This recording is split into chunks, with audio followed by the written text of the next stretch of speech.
Hey guys, tonight we wander into the fogged alleys of a story that slices through the very fabric of New York's underworld. Picture this. It's early morning on a Brooklyn dock. Salt sticks to your skin. The clink of chains echoes off freighters, and among the grime and crates, a boy no older than 13 moves like he belongs to no one. His shoes don't fit. His accent is thicker than his coat. And his silence? It's already sharper than most men's words. That boy. His name is Alberto Anastasia, though you'll come to know him as Albert Anastasia.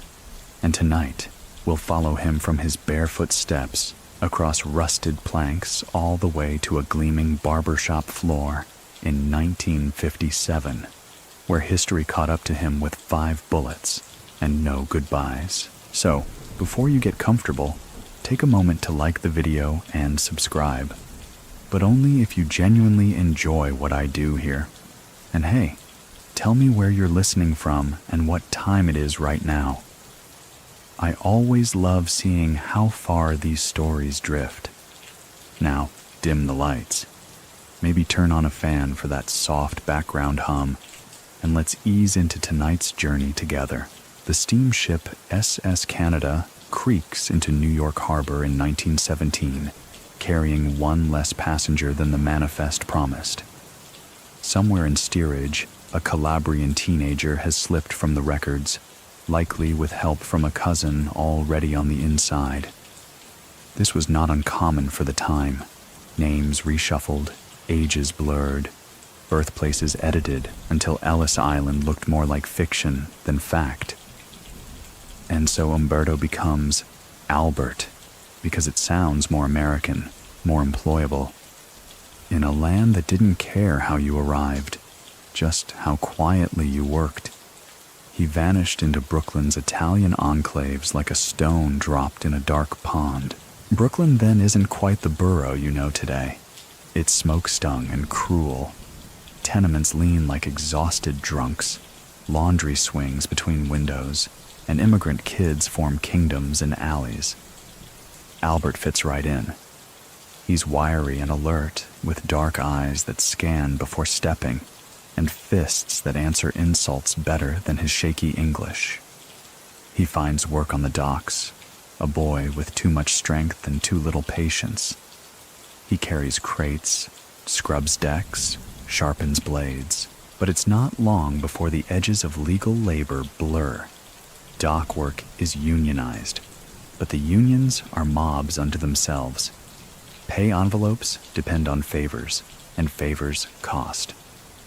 One afternoon, an older man named Joe the Blade Accardi hands Albert a knife and asks him to teach a lesson to someone who miscounted crates. The boy doesn't flinch. He doesn't ask why. And that night, a foreman limps home with a cut too clean to have come from a novice. Years later, when newspapers call him the Mad Hatter of Murder, Inc., you'll remember that cut. By 1920, Albert is well known among the Brooklyn longshoremen, feared not because he talks loud, but because he doesn't. He listens. He waits. And when he strikes, it's surgical. The kind of violence that doesn't look angry. Just organized. Many people still think that these early years shaped his strange code. Never start the fight, but never leave one unfinished. He meets Vincent Mangano around this time, a local enforcer already tied to the D'Aquila crime family. Mangano sees potential in this silent teen and offers him protection, and more importantly, a ladder. Albert climbs fast. He learns how to collect debt without raising his voice, how to fix a vote without ever entering the ballot room. By 22, he's no longer just feared.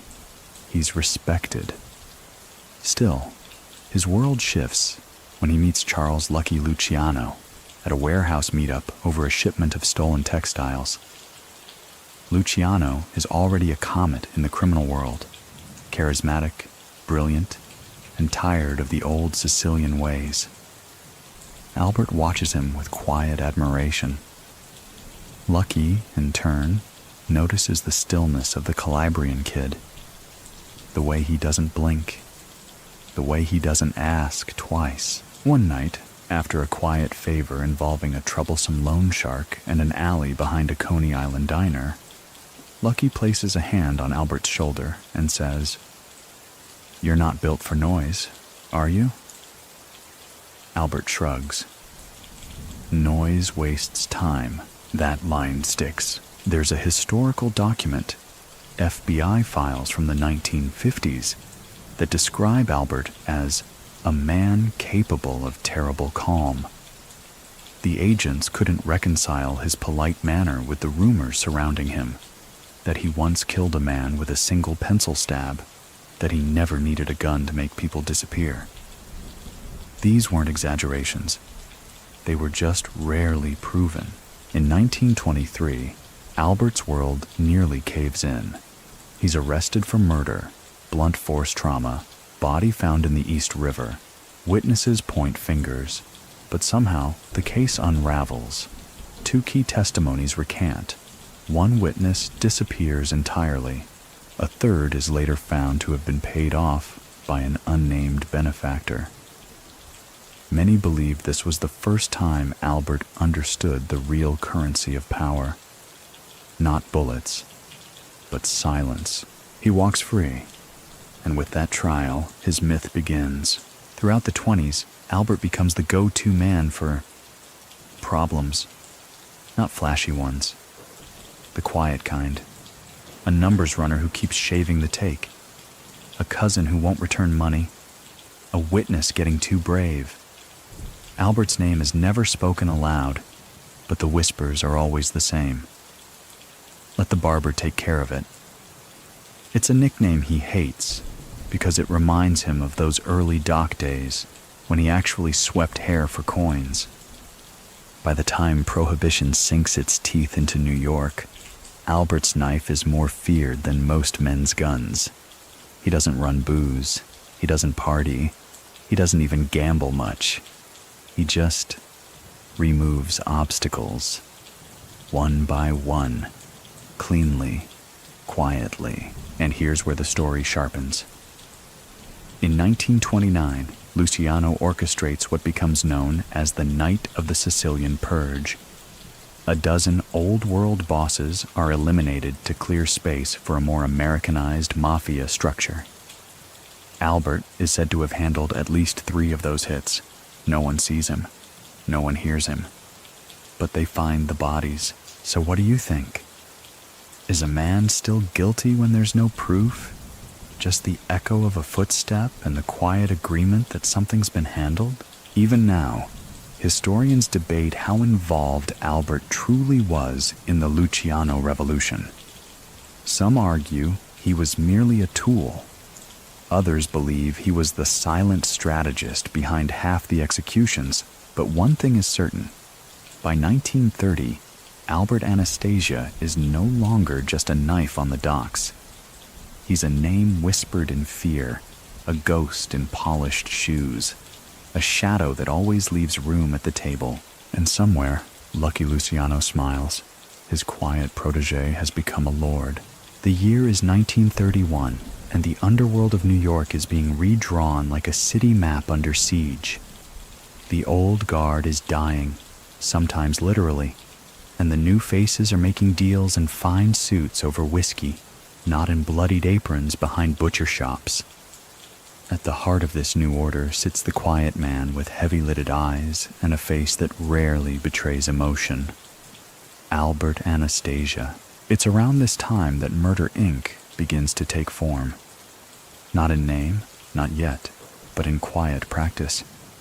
There are simply too many disputes, too many grudges, too many warnings gone ignored.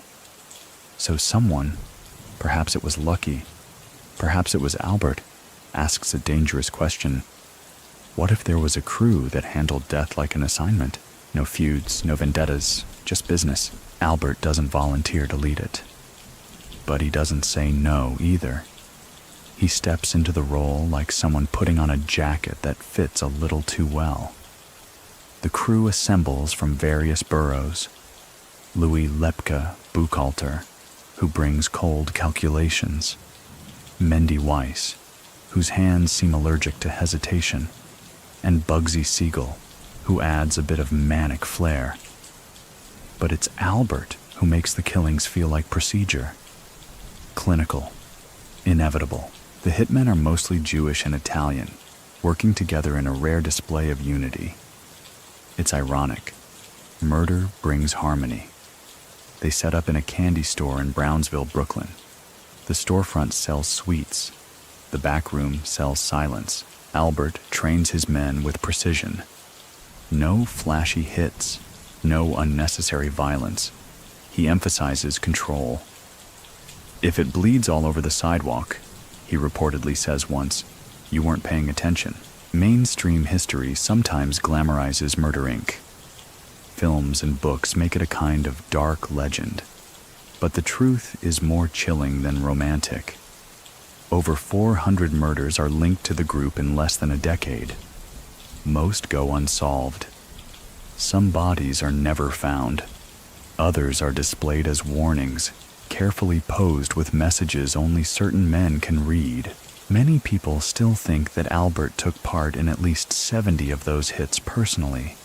That number isn't official, but the way insiders flinch at his name makes it feel close enough. He becomes known as the Lord High Executioner, a title that seems both dramatic and accurate. Still, in public, Albert keeps a strange decorum. He dines quietly, tips generously, and never raises his voice.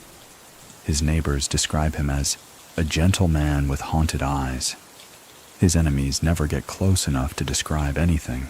In 1932, Albert faces his most delicate task yet. A young bookmaker named Teddy Resnick has been skimming from Lepke's operation in the Bronx. He's not subtle about it. Brags in bars, throws parties too lavish for his earnings. Lepke wants him gone. Albert, instead of sending a hitman, visits Teddy personally. They meet in a smoke-thick diner at 2 a.m. Albert doesn't order food. He just sits, staring across the table. The silence stretches. Teddy tries to talk, nervous jokes, sweaty hands, but Albert says nothing. Finally, he stands, leaves a few dollars for the waitress, and says, "You have until tomorrow night." Teddy skips town that afternoon. No one sees him again. No one has to. This is Albert's real power, not the violence itself, but the threat of it. A presence that makes knees weaken without lifting a finger. But not all ghosts stay in shadows.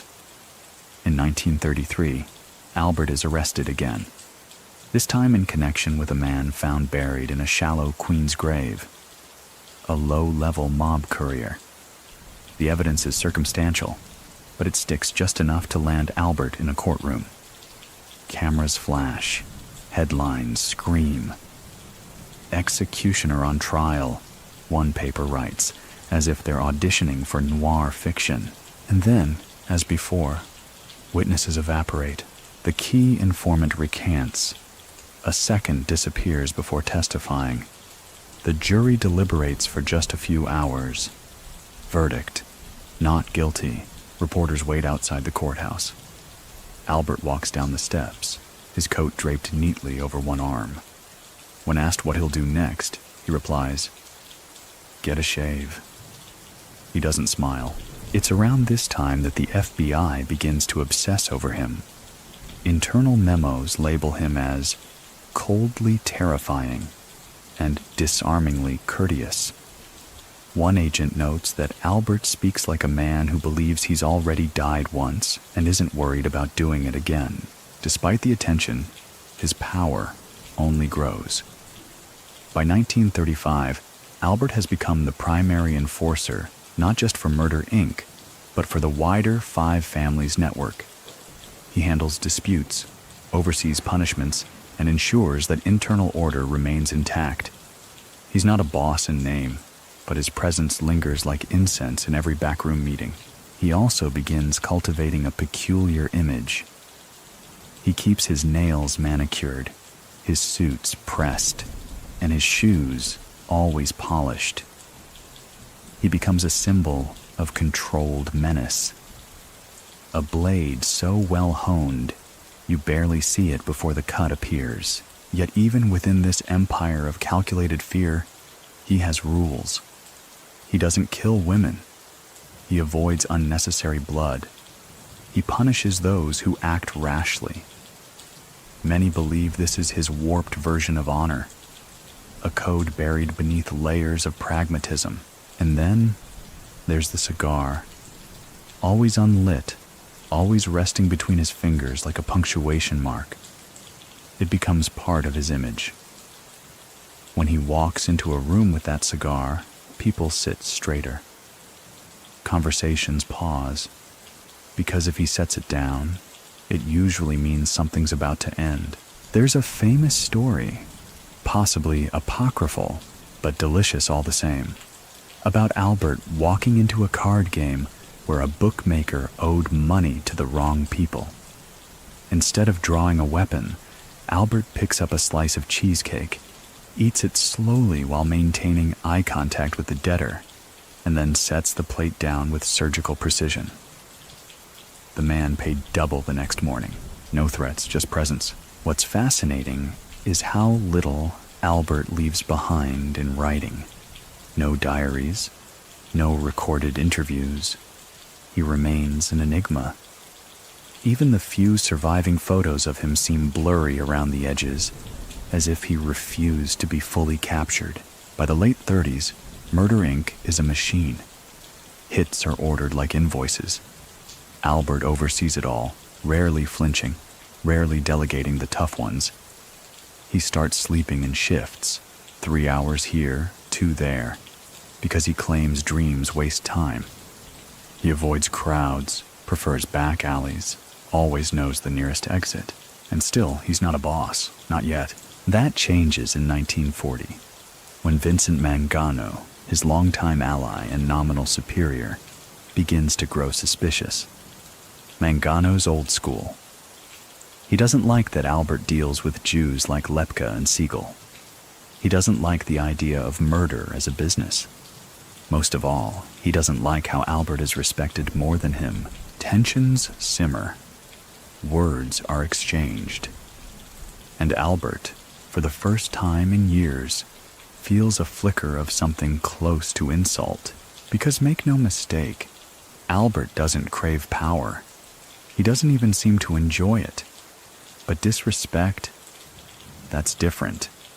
That has consequences. The year is 1941. Tension coils like a wire beneath the polished veneer of New York's underworld.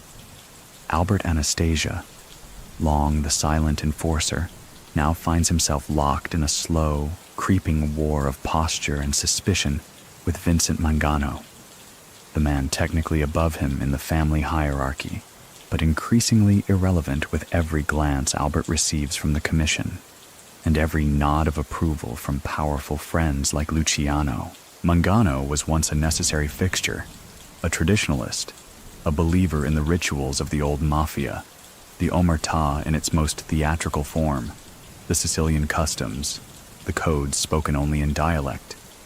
But Albert? He's the opposite. Practical, cold, efficient. To him, traditions are nice stories. Power is measured in whispers, not weddings. The problem is, men like Mangano don't retire gracefully. They cling, dig their heels into the past, and mistake fear for control. It's a dangerous confusion. Albert begins moving differently. He starts bypassing Mangano on minor decisions, speaking directly with other families, particularly the up-and-comers, the Gambinos, the Genoveses, even the Chicago outfit. He doesn't raise his voice. He doesn't threaten. He just omits. It's the kind of silence that means more than an argument ever could. Then come the disappearances. In early 1951, Philip Mangano, Vincent's brother and consigliere, is found face down in a marsh near Jamaica Bay. 2 bullets in the head, suit soaked, wallet untouched. No one claims responsibility. A few hours later, Vincent himself simply vanishes. His car is found parked neatly in Brooklyn, keys in the ignition, a half-finished cigarette in the ashtray. Albert, when questioned, says only, "I was at the club." That's it. No elaboration, no flinch, no follow-up. And just like that, the Mangano reign ends, not with a shootout or a coup, but with a shrug. Many people still think that Albert didn't just orchestrate the hits. He executed one or both himself. They point to the precision, the absence of spectacle, the clean removal of obstacles without so much as a rumor beforehand. And truly, if ever there was a signature hit, this was it. The commission meets in hushed tones. They pretend to debate succession, but everyone already knows. Within days, Albert assumes command of what will soon be known as the Anastasia family. He doesn't throw a party. He doesn't announce it. He just shows up at the next meeting, sits in the chair once reserved for Mangano, and begins reading the numbers aloud like he's done it forever. His first order of business? Streamlining.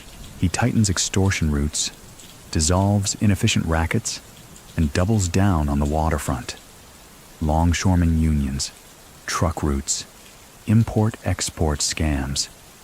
If it touches the docks, Albert owns a slice, or more accurately, a silence, because the beauty of his reign is not in how loudly he controls.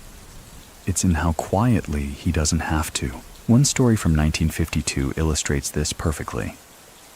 A young union organizer from Hoboken starts asking questions, wants to clean up the docks, make things fairer for workers. A few days later, his mother receives a delivery, a box of polished shoes. Inside one is a single nail. No name, no note, just the implication. The man moves to Chicago the following week. Even federal investigators take note. A memo from that same year states, "The docks remain under the tight grip of the Anastasia faction. Attempts to penetrate have failed.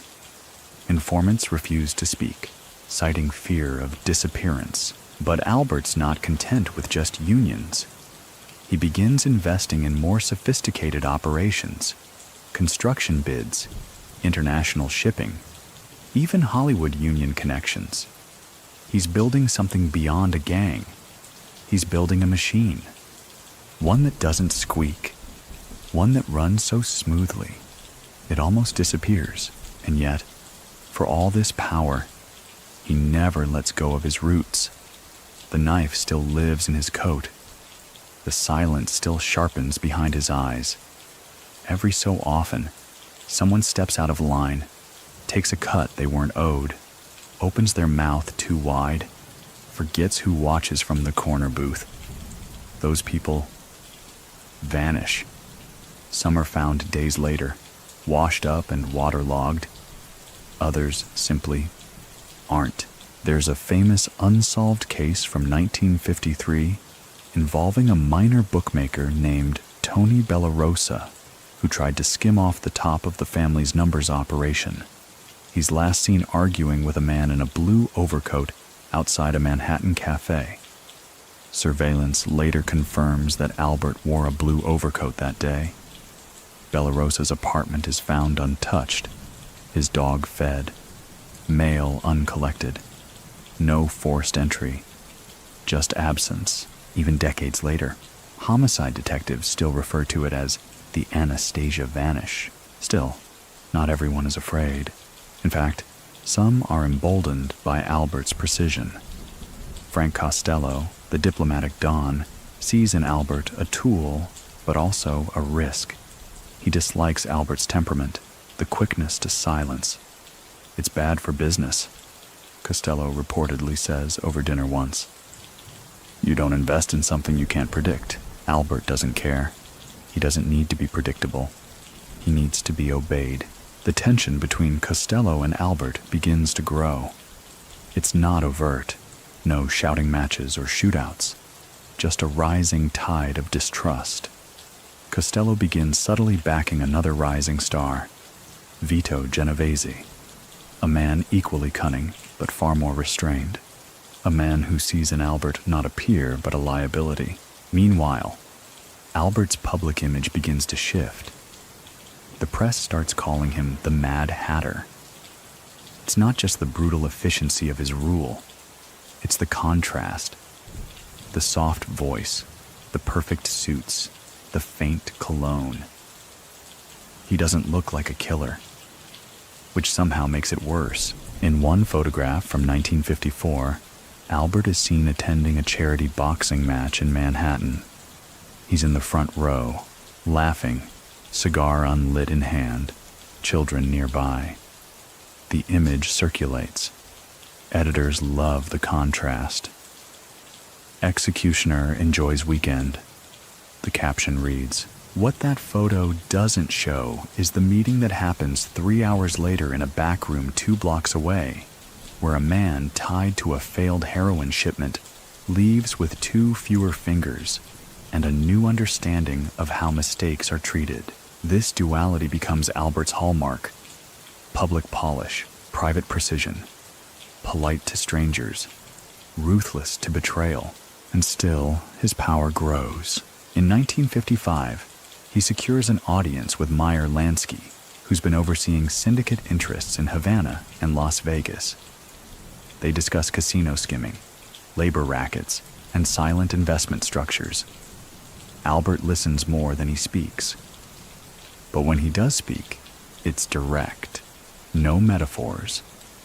Just questions with expected answers.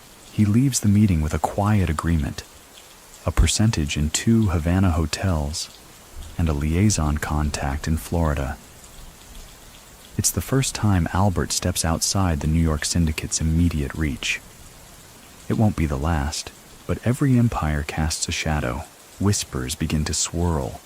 Some say Albert is becoming too independent, too visible. Others hint that his reign is too personal, too bloody, too outdated. The Mafia Commission, increasingly shaped by Genovese's influence, begins to murmur.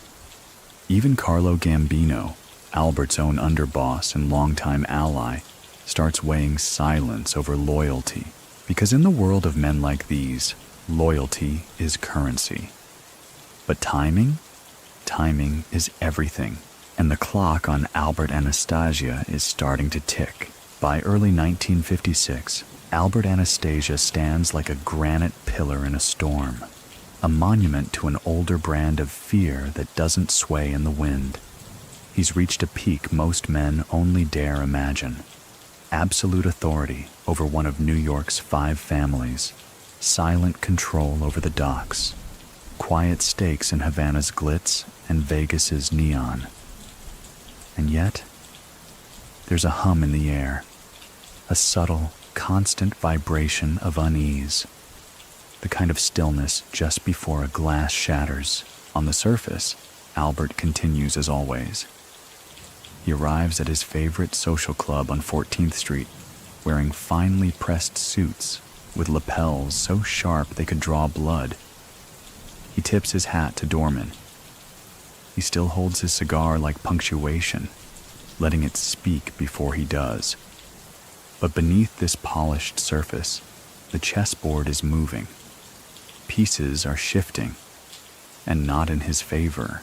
The underworld's newer minds, Vito Genovese, Carlo Gambino, even the younger Gallo brothers, see a problem with Albert. He's unpredictable, too direct. He doesn't negotiate, he dictates. And in a world increasingly driven by quiet money and politics, Albert is starting to feel like a relic. Not useless, just dangerous. The final push begins with a subtle play. Frank Costello is nearly assassinated in May 1957, shot in the head by a lone gunman in the lobby of his apartment building. Miraculously, Costello survives. The bullet grazes his scalp, but the message lands. The man behind the trigger is Vincent the Chin Gigante. The man behind him? Most believe it's Vito Genovese. And what does Albert do? He visits Costello, sits by his bed, offers protection, but it's not enough. Costello sees the writing on the wall and steps back, ceding more power to Genovese to avoid becoming a permanent headline. Albert feels the walls tightening. And for the first time, he doesn't like the silence. That summer, the heat is stifling. New York sweats under the weight of humidity and unspoken intentions. Albert takes to spending long afternoons at the Park Sheraton Hotel, particularly its barbershop. It's one of the few places he can relax, a clean, white-tiled sanctuary where the chairs recline smoothly and the barbers know not to ask questions. He's not hiding. Not exactly. But he is slowing, perhaps even sensing. After all, he's not a fool. He knows how this world works. He's written part of its rulebook. And deep down, he understands the math. The longer you sit on the throne, the more eyes count your heartbeats. Still, he doesn't step down. There's an FBI memo dated July 1957 describing Albert as increasingly isolated from the new wave of syndicate leaders. It notes that he's made fewer public appearances, that his movements are less routine and more cautious. The memo closes with an eerie line. Subject appears aware of potential threat, yet remains stationary. The irony. Murder Inc. was designed to eliminate men just like him. Those too powerful, too loud, too independent. And now, the blade that once swung in his hands is being whetted for his own neck. Meanwhile, Carlo Gambino waits. You remember Gambino, the quiet underboss with the soft voice and softer gaze. He's been beside Albert for over a decade, smiling, nodding, learning. Some describe him as the perfect number two. But Gambino isn't interested in being second forever. He's patient, snake patient. And now, with Genovese behind him and Costello diminished, he sees a path. A silent, golden road paved with Albert's absence. So whispers become meetings, meetings become plans, and soon the quietest deal in mob history is struck. Remove Albert. Do it clean. Do it publicly even. Let the world know that even the executioner bleeds. But how do you kill a man who sees everything coming? That's where routine helps. You see, for all his unpredictability, Albert has habits. He visits the same hotel. He uses the same barber. He likes his shave just so. Hot towel, straight razor, quiet hum of clippers. It's a ritual, a pause in a life lived too fast. So they wait. The men chosen for the hit aren't household names. That's the point. No connections, no recognition. Just two clean suits, a getaway car, and a moment. But before we go there, let's linger on a peculiar night, one that came just before it all unraveled. It's late September 1957. Albert is pacing inside his home in Fort Lee, New Jersey. He's restless. The house is quiet. His wife is away visiting family. The radio hums softly, jazz floating through half-lit rooms. And Albert, normally composed, is agitated. He checks the windows, sits, stands, lights a cigar, then lets it burn out. He calls his driver and cancels the next day's appointments. He tells his maid not to wake him early. Then, at the last minute, he reverses everything. Forget it, he says. We stick to the plan. Many people still think that if he had stayed home that morning, history would have changed. That even legends like Albert Anastasia sometimes hear fate knocking, but choose not to answer. There's no proof he sensed anything. No diary entry, no note. Just a quiet tension that hung over him like humidity before a storm. And here's something else. An oddity few people mention. Albert had been growing his hair out. Not by much. Just enough to make his barber comment. Looks like you're staying a while, the man joked. Albert smiled, didn't reply. That was the last haircut he'd ever sit for. because soon he'll recline in that chair at the Park Sheraton. The hot towel will come, the razor will glint, the door will open, and two men in coats too heavy for the weather will step inside. It's the morning of October 25th, 1957. Manhattan wakes up under a hazy sky, its streets already humming with taxis, shoe shines, and cigarette smoke curling from sidewalk grates. At the Park Sheraton Hotel on 56th and 7th, the lobby buzzes with its usual mid-morning rhythm. Bellhops hauling bags, businessmen adjusting cufflinks, a few tourists pretending not to be lost. In the basement of the hotel sits a barber shop, polished tile floor, mirrors from wall to wall, the kind of place where everything smells faintly of aftershave and linoleum. The hum of clippers, the snip of scissors, and the muffled rhythm of Sinatra playing on a small radio tucked behind a shelf of pomades. Albert Anastasia arrives shortly before 10:15 a.m. He steps into the barber shop in a gray suit, coat over his arm, the same unlit cigar between his fingers, the same look, like he already owns the room and doesn't need to prove it. He nods to the barber, hands his coat over, and sinks into the second chair from the entrance. It's his usual chair. He likes the angle. One mirror to his left, another behind. The kind of setup where a man can see everything, but not today. The barber wraps the white sheet around him, tucks the collar, and prepares the towel. Outside, a car idles. Two men step out. They don't rush. They don't speak. Their hats are pulled low, coats buttoned up despite the mild weather. One carries a newspaper folded tight under his arm. Inside that newspaper, a .32 and a .38 revolver. This is not a robbery. This is not personal. This is history wearing gloves. Back inside, Albert leans back as the towel is removed. The barber picks up the clippers. There's a lull, just a moment.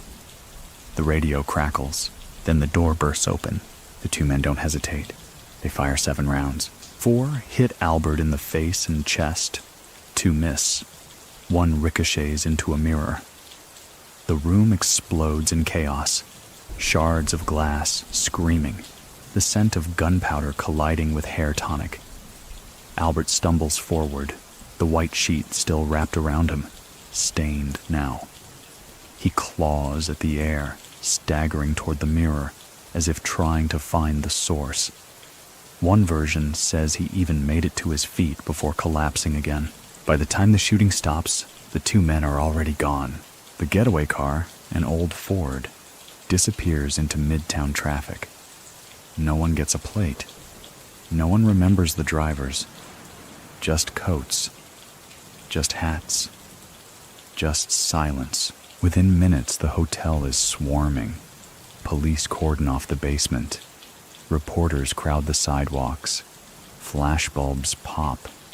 And on that pristine barbershop floor, amid a pool of blood and shattered glass, lies one of the most powerful men the American Mafia has ever known. Dead, mid-haircut, no fanfare, just finality. That photo, grainy, black and white, showing a lifeless Albert slumped beneath a shattered mirror, becomes iconic. It graces the front page of nearly every newspaper in America. Executioner executed. The headlines scream, Murder Inc., founder slain in Midtown. Mainstream history never forgets that image. It becomes shorthand for mob justice, for irony, for the brutal cycle of power that swallows even its kings. But what happened in the moments after? The barber trembled as he described the shooting. He said he'd seen Albert's eyes widen just before the shots rang out, but there wasn't time to speak. He looked surprised, the man said later, but not scared. The autopsy confirms 5 bullet wounds, 2 fatal. The cigar was never lit. The newspaper that one shooter carried was later found in a trash can 3 blocks away, torn in half. And just like that, the Lord High Executioner is gone. Many people still think the commission ordered the hit unanimously. Others suggest it was Gambino's doing, perhaps with Genovese's blessing. Some even argue Meyer Lansky signed off on it, less out of malice, more to restore order. So what do you think? Was this justice for Mangano? For Costello?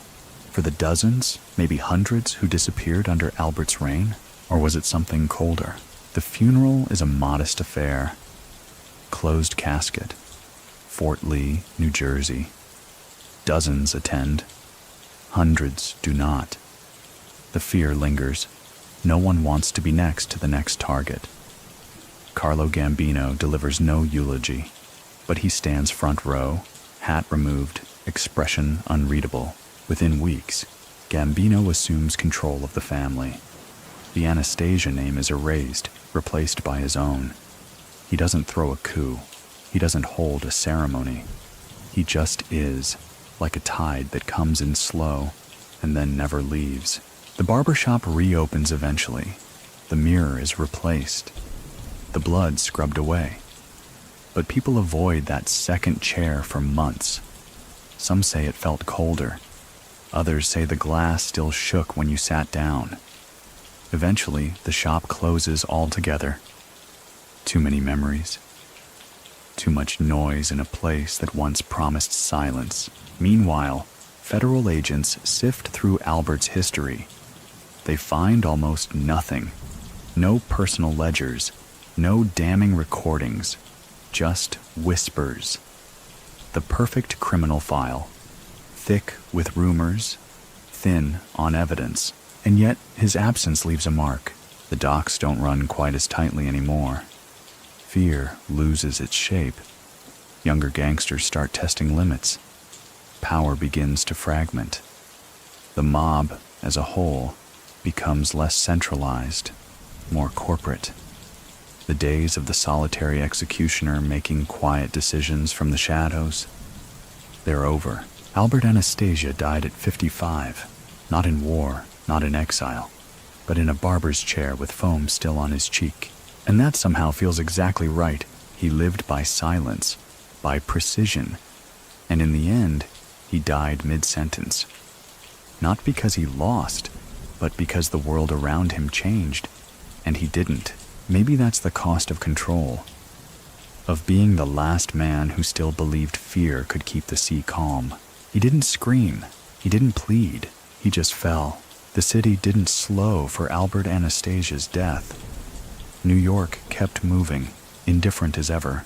Taxis honking, steam rising, headlines fading by the next week. But inside the world he once ruled, something cracked. His assassination didn't just remove a man. It removed a certainty, a pillar of silent consequence. And in its absence, the balance shifted. Quietly, like a piano losing its anchor note, Carlo Gambino stepped forward with the subtlety of a man already in motion. He didn't make announcements. He didn't need to. His hands were already on the controls. Associates, capos, and union men who once shook when Anastasia cleared his throat now found their knees steady again. Gambino made things feel more stable, less personal, less lethal. Many people still think that Gambino had been waiting for this exact moment for years, that every smile he gave Albert was timed, every favor returned with quiet interest. Whether or not he personally ordered the hit, one thing is certain. He profited from it immediately. The Anastasia family became the Gambino family almost overnight. The books didn't change much. The money still flowed. But the atmosphere softened, at least on the surface. Gambino's style was more businesslike, less bloodthirsty. But don't mistake calm for kindness. He'd learned everything from Albert. He just applied it with a silkier touch. Meanwhile, law enforcement erupted with renewed purpose. They thought, perhaps naively, that Anastasia's murder would lead to infighting, betrayal, maybe even collapse. Instead, they got unity. Quiet, efficient reshuffling. No civil war, just one more name carved into the marble of mob history. Still, the FBI couldn't let it go. In the months that followed, agents reopened cold files tied to Murder Inc. They exhumed reports, traced money trails, dug into union records Albert had once treated like personal ledgers. But they found little, because Albert had been careful. No recordings, no journals, no confessions. Even the few men who had worked closely with him said the same thing. He didn't leave tracks, he left silence. A rare interview with a former Anastasia soldier, granted anonymously in the 70s, offered a strange reflection. He didn't just scare people, he settled them. When he walked into a room, you didn't worry anymore.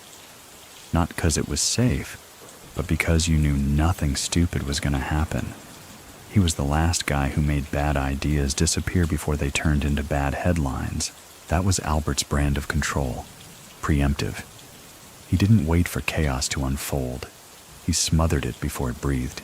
But after him, everything became a little louder. Within a year of his death, the commission convened privately to discuss the future. The topic wasn't Albert. It was the vacuum he left. The need to ensure no one else built a personal kingdom under the mob's roof. Rules tightened, territories redrawn. Murder Inc. was never officially revived. Too many ghosts. Yet Albert's fingerprints never fully faded. The training he gave, the methods, the quiet professionalism, echoed in younger enforcers. They just wore better suits now, drove quieter cars, killed with pens as often as bullets. There's an anecdote from 1959 that proves this eerie legacy. A young gangster in Miami tried to emulate Albert's style. Same suit cuts, same demeanor, even carried an unlit cigar. Problem was, he didn't have Albert's restraint. He got involved in a messy nightclub dispute, shot a man in front of 20 witnesses, and bragged about it to a journalist. The commission had him removed within 48 hours. No headlines, no spectacle, just gone. And the reason, whispered later, "You're not Albert." Because Albert didn't boast. Albert didn't leave witnesses. Albert didn't treat murder like fashion. For him, it had purpose. Clean lines, rules. That's the part modern movies always miss. They paint him as a maniac, a butcher with a temper. But that wasn't the man those closest to him knew. To them, he was less storm, more glacier. Slow-moving, massive, cold, and impossible to stop once he had momentum. Even his home life reflected that paradox. His children were raised away from the business. His wife, Elsa, rarely attended social events. They lived in Fort Lee in a modest house. Not poor, but not extravagant. Albert, for all his power, avoided gold watches and showy cars. He wasn't built for spectacle. One neighbor remembered him fondly. He was quiet, didn't bother no one, said good morning every day, helped carry groceries once. You wouldn't believe who he was if you just saw him with the mail. And maybe that's the point. He didn't want to be seen. He wanted to exist. In shadows, in margins, in places where names didn't stick. The more invisible he became, the more effective he was, until the barbershop. Because that day, for just a moment, he let himself believe he could relax. That he could recline in a chair, face up to the world, and not get punished for it. Many people still debate whether he knew. Whether some final instinct had flared just before the door opened. Whether he'd sensed the weight in the air, the pause in the radio static, the slight creak that wasn't the barber's shoes. So what do you think? Can a man like that ever truly be caught by surprise? Or did he, just once, choose to look away? The truth is, we'll never know. His story ends not with explanation, but with absence. No last words, no retribution, no trial.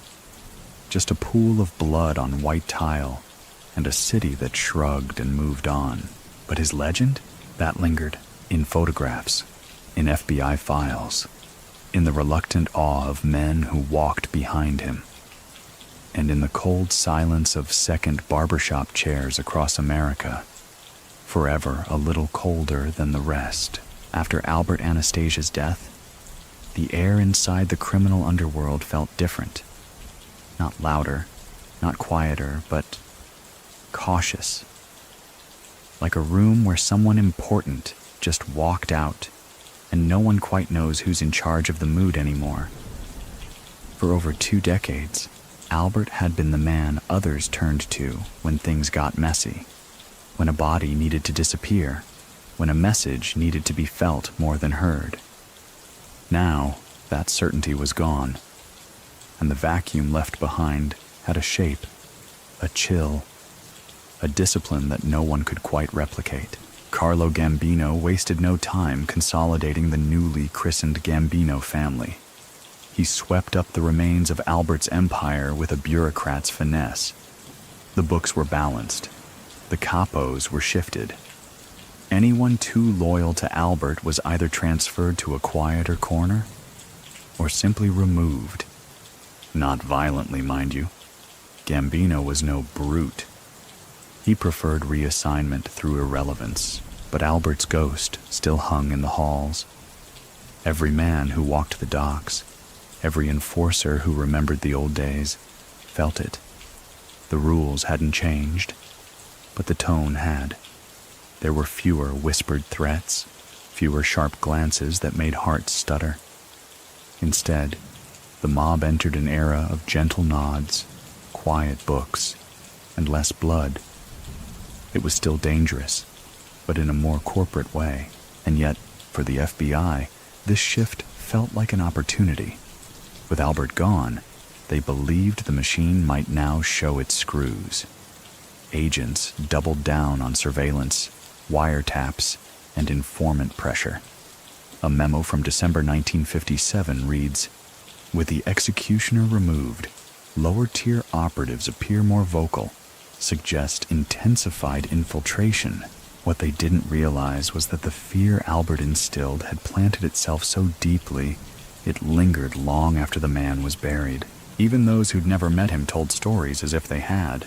There's a tale from 1958, barely a year after the barbershop slaying, of a mid-level associate named Mikey "Two-Time" Russo. He was young, loud, eager to climb. One night, drunk in a Brooklyn bar, he referred to Albert as the old butcher with a shaving fetish. The room fell silent. Not because anyone believed Albert would come walking through the door, but because mocking the dead man still felt risky. Mikey didn't disappear, but he never got another promotion. Gambino made sure of that, not as punishment, but as preservation. You don't poison the memory of a man whose silence held a city together. Many people still think that Gambino admired Albert more than he ever admitted, that he didn't just learn from him, he modeled himself on him. The stillness, the underestimation, the calculated softness. It was Albert's legacy in new clothing. Meanwhile, in public memory, Albert took on an almost cinematic quality. He became larger than the headlines, sharper than the myths. Books speculated, movies loosely adapted. His name slipped into pop culture shorthand. Anastasia wasn't just a man, it became a mood.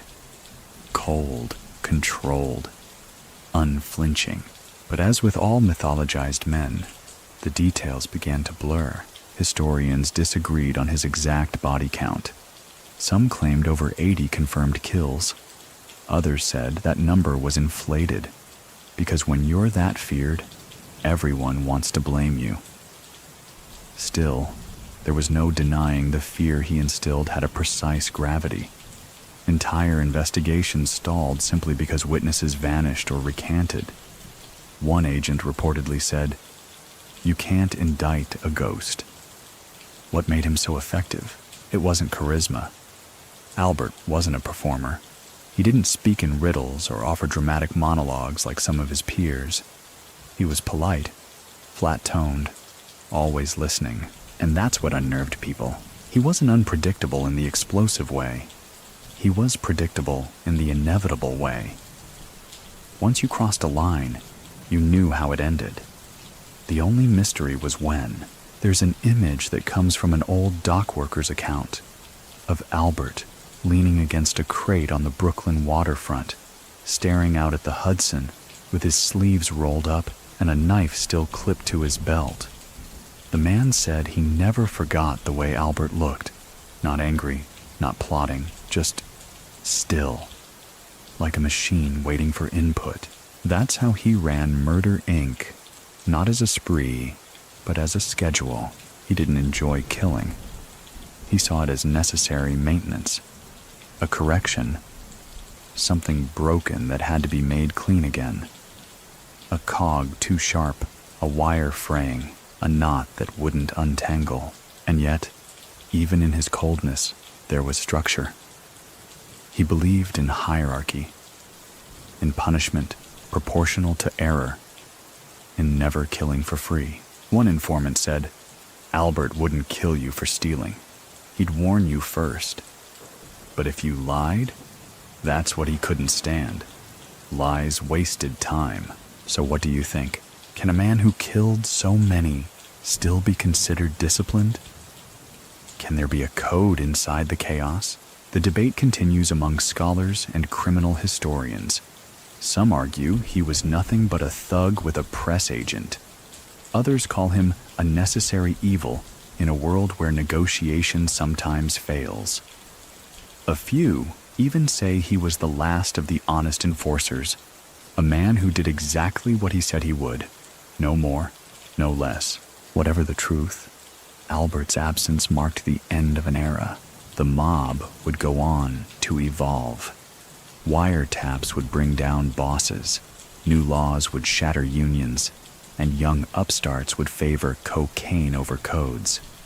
But none of them would ever recreate the atmosphere of those Murder, Inc. years. The weight of that silence. The way a room changed when one man with a cigar walked in. Because here's the thing about Albert. He didn't need to speak. He was the sentence. By the 1960s, the world that Albert Anastasia once ruled had been repainted in shades of beige. The jazz clubs gave way to diners. The alleyway meetings were replaced with phone taps and subpoenas, and even the term mafia had taken on a more cinematic sheen than street-level terror. The mob still operated, yes, but it had been scrubbed, shaved, rebranded. Everything Albert was not, and yet his name refused to vanish. Every time a new mob trial made headlines, Albert's shadow was there. Not directly. He had no heirs, no legacy operation. But his style, his philosophy, his blueprint of fear lingered like smoke in old union halls and behind the eyes of men who once served him. There's a peculiar way mob legends endure, not by being retold loudly, but by being felt quietly. A gesture, a pause before a name is spoken, a silence around certain stories. Albert's closest allies, the few who survived into old age, never said much about him. But when they did, the tone always changed. Anastasia, one retired associate once said during a sealed deposition. He wasn't like the others. He didn't need applause. It's an odd sentiment in a world built on ego. But that's what made Albert unique. He didn't feed on admiration. He fed on efficiency, on the system working, on fear doing its job so thoroughly that no action was needed at all. That's why his death left such a vacuum. It wasn't just a powerful man being removed. It was the removal of certainty. After him, there were bosses. There were killers. But there were no more executioners in the capital E sense. No one else quite embodied consequence like he did. Many people still think that Murder Inc. wasn't just a gang. It was an idea, a protocol, and Albert was its cold nerve center. He didn't just lead it, he was it. And once he was gone, no one dared reboot it. Not because they couldn't, but because they understood it was a one-man system. That's what frightened even the bravest of men. The idea that one person could remove you without rage, without mess, without needing to be in the same room. Just a nod, a whisper, a date that was suddenly missing from your calendar. There's a case from 1961, an unsolved murder of a former Union delegate turned real estate investor. The man had reportedly started discussing old waterfront payouts tied to the Anastasia era. Weeks later, he's found in his garage, the engine running, no signs of struggle. Official cause, suicide, but his friends say otherwise. They say he'd received a letter. No return address. Just a folded newspaper clipping of Albert's barbershop slaying, and a single word typed on the back. Quiet. The FBI never traced it. Perhaps it was a coincidence. Or perhaps, more chillingly, it was someone preserving Albert's legacy. Not out of duty, but out of belief. And belief, that's a funny thing. Because while facts fade, belief lingers. It shapes reputations, even in death. Albert's funeral, as quiet as it was, remains the subject of speculation. Closed casket, Fort Lee Cemetery. Rain that day. A few dozen attendees, mostly family, a few former associates. Gambino, of course, present but unreadable. But there's one peculiar note from that day. A single black car parked across the street from the cemetery, windows tinted, engine running. It never moved, never idled, just sat. No one ever stepped out. No one admitted to driving it. Some believe it was a federal tale. Others believe it was one last goodbye from someone who couldn't be seen at the gravesite. Or maybe it was just a car. So what do you think? Is a man's legend written by his acts, or by the space he leaves behind? One of the more philosophical agents on the FBI's task force once wrote in his notebook, Anastasia was gravity. You didn't see him, you just felt pulled by him. And if you tried to escape, well, you'd end up floating in the East River. Poetic perhaps, but apt, because even now, decades later, there are spots in New York where his name still opens doors, or slams them shut. Old clubhouses where bartenders lower their voices when you ask about him. Docks where longshoremen remember the days when the union rep's phone ringing at midnight meant you were either fired or something worse. And in every mob documentary, every true crime series, there's a moment when the tone dips, the music softens, and someone mentions Albert Anastasia, not as a colorful gangster, not as a side character, but as a turning point, a hinge in the history of organized crime, a man who defined an age without ever needing to define himself. You see, most mobsters end up one of three ways: flashy and dead, forgotten and free, or locked away spinning tales of the old days. Albert? He was none of those. He was a conclusion, a sentence you didn't want to end, a silence that didn't need filling. In the years following Albert Anastasia's assassination, organized crime in America began its slow, calculated metamorphosis. No longer fueled by the sheer intimidation of one man's presence, it adapted into something quieter, more complex, and in many ways, harder to see. Rackets that once relied on muscle turned to paperwork. Payoffs turned into lobbying.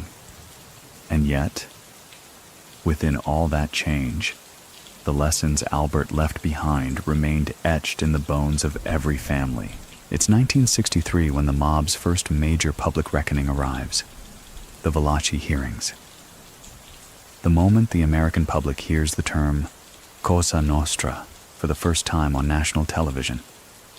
Joseph Valachi, small-time soldier, never a big name, sits under hot lights and spills more than anyone expects. And he says Albert's name. More than once, he calls him the executioner, the butcher, the man you hoped never knew your name. He describes stories that sound almost mythological, how Albert never raised his voice, never repeated himself, how he once nodded at a man from across a room, and that man left the country the next day without packing. Of course, the committee eats it up. The papers do too. America, suddenly fascinated, needs a face to attach to the darkness now entering their living rooms. And even in death, Albert Anastasia obliges. The hearings turn him into something bigger than he was.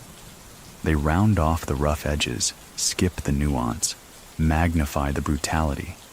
He becomes a symbol, the boogeyman of Brooklyn, the face of Murder Inc.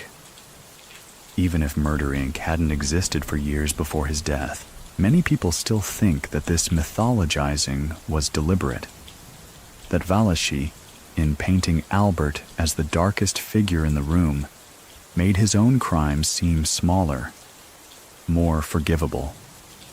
I was bad, he implies, but I wasn't him. But if that's the case, the plan backfired.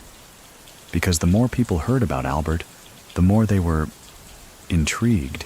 Journalists began digging, writers began scripting, and suddenly stories started resurfacing.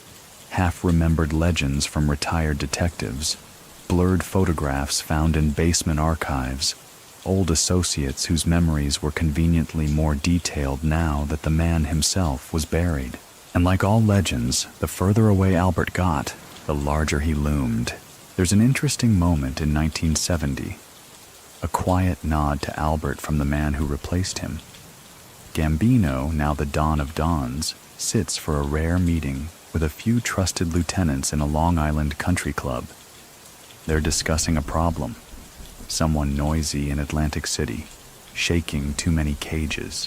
One of the younger men suggests a warning shot. Maybe rough the guy up. Gambino, usually mild, interrupts. If Albert was still here, he says, we wouldn't be talking, we'd be toasting. No one replies. They just nod, because they know what he means. Albert didn't believe in second chances for stupidity. To him, chaos wasn't an inconvenience, it was treason. That's part of what made him terrifying. You didn't need to be evil to be in his sights. You just had to be inefficient. Efficiency. That was the real key. You hear it in the way his old crew still talk, at least the few who did survive long enough to talk. One said, he hated mess, hated talking twice. If you needed a reminder, you got replaced. Not yelled at, not punished, just replaced. It's not the romantic image of the gangster we see on screen, is it? No jokes, no charm, just consequence. And in that cold philosophy, Albert stood apart, even from men like Lucky Luciano, who had vision, or Meyer Lansky, who had math, or Genovese, who had ambition. Albert had execution. He made things end. That's why the FBI, to this day, refers to him in certain internal training documents. Not because he was the most prolific, not even because he was the most powerful, but because he represented a kind of danger that can't be caught on tape, the kind that leaves no evidence, just silence. There's a file, archived now but once circulated between regional offices, titled Anastasia Protocols. It outlines how to handle a suspect or enforcer that operates in the Anastasia style. That is, no trail, no phone calls, no bluster. Just clean hits, tight timing, and absolute unpredictability. The final line of that memo is simple. If he doesn't brag, be afraid. Even now, that silence resonates. Old-timers at certain Brooklyn cafes still lower their voices when discussing the Lord High Executioner, not out of superstition, but out of respect. Or maybe habit. Because when someone ruled that completely for that long, their presence lingers in muscle memory. In 1975, a new barbershop opens not far from the Park Sheraton site. It's sleek, modern, full of mirrors and gold trim. One of the chairs, coincidentally or not, is set against a mirror with a fine crack running through it. It becomes a running joke. Albert's seat, the staff calls it. Few customers request it. Some refuse to sit there outright, because there are memories that echo louder than footsteps. And Albert Anastasia? He doesn't walk anymore. But in rooms like that, you can almost feel him watching. So, what do you think? Do legends die in barbershops, or do they just wait? Quiet, razor in hand, for someone to forget what they once meant. It's hard to say exactly when Albert Anastasia slipped fully into the realm of folklore. Maybe it was the day the last known member of Murder Inc. passed away in silence. Maybe it was the moment mob families stopped enforcing discipline with knives and began relying more on accountants and lawyers. Or maybe it was when Hollywood got hold of his legend and polished it until it shined just enough to sell popcorn. Because eventually, all powerful men become stories. And Albert? His story was told in whispers before it ever hit the page. By the mid-1970s, organized crime is a different beast. The suits are sharper, the language is cleaner, and the guns, though still used, come out less often. It's the age of wiretaps, not ambushes. The underworld begins to worry less about who's got the toughest enforcer and more about who knows someone at City Hall. Still, his name lingers. One evening in 1976, an FBI agent sits across from a newly flipped informant, an aging bookmaker who's finally chosen survival over silence. They talk names, timelines, payoffs. Everything's laid out like a map. But then the agent asks, offhandedly, "What about Anastasia?" The bookmaker pauses, looks down, fidgets with his sleeve. "He made the air feel different," he says. It's a strange thing to say about a man, but not strange for Albert. Because what he left behind wasn't just a reputation, it was atmosphere. He changed the temperature of a room, and yet, for all his infamy, there are almost no first-hand documents written by Albert himself. No letters, no diary, no recorded speeches. Even Luciano, Lansky, Genovese, each of them left behind scraps, quotes, some hint of their inner monologue. But Albert, nothing. Many people still think this was intentional, that he treated even thoughts like evidence, that his legacy was designed to live not in words, but in reactions, in the way people changed posture when his name entered the room. The men who came after him tried to mimic the myth, but they always overdid it. Too much flair, too much violence. They wanted the fear, but forgot the economy of gesture Albert mastered. He didn't wave threats around like a flag. He folded them neatly and slid them across the table.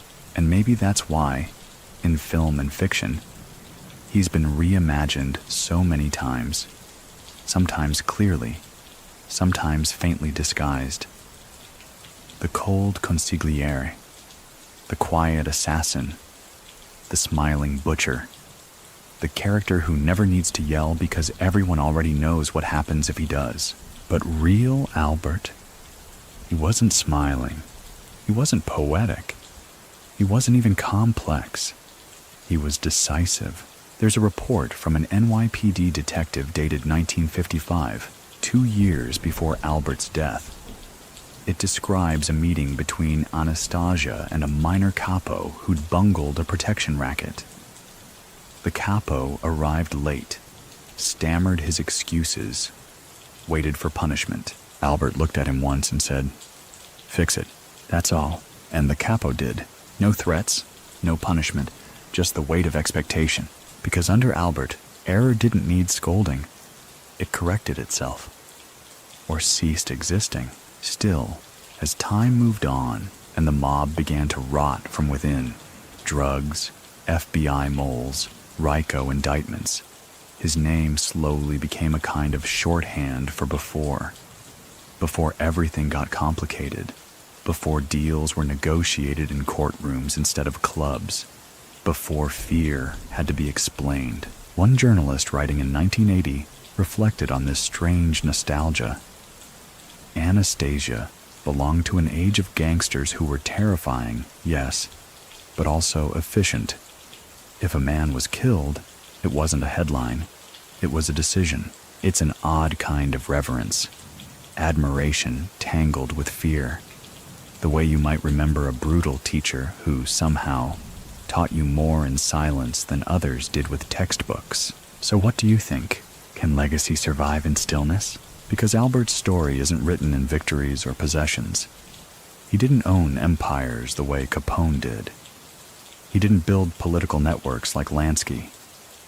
What he built was trust. A terrible, irreversible kind of trust. If Albert said a man wouldn't bother you again, he didn't. And perhaps that's why his end felt so sharp, so jarring.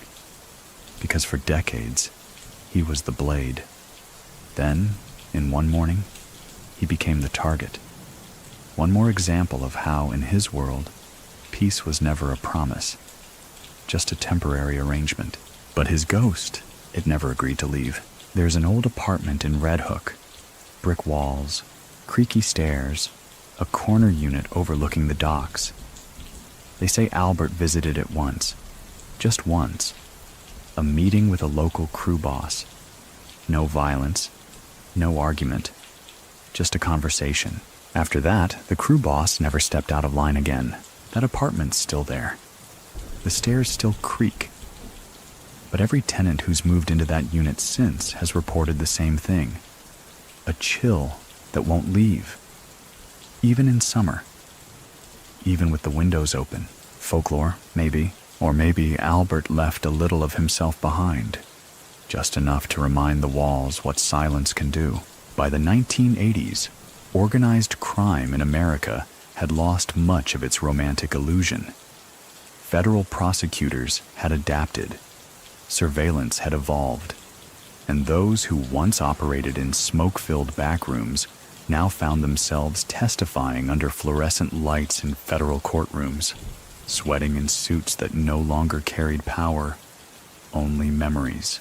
But Albert Anastasia, he remained untouched. Not in body, of course, but in legacy. He'd been gone for over 2 decades, yet in whispered conversations among older mobsters, his name still hung like the smell of aftershave long after the man wearing it had left the room. He wasn't brought up casually, and he was never mocked.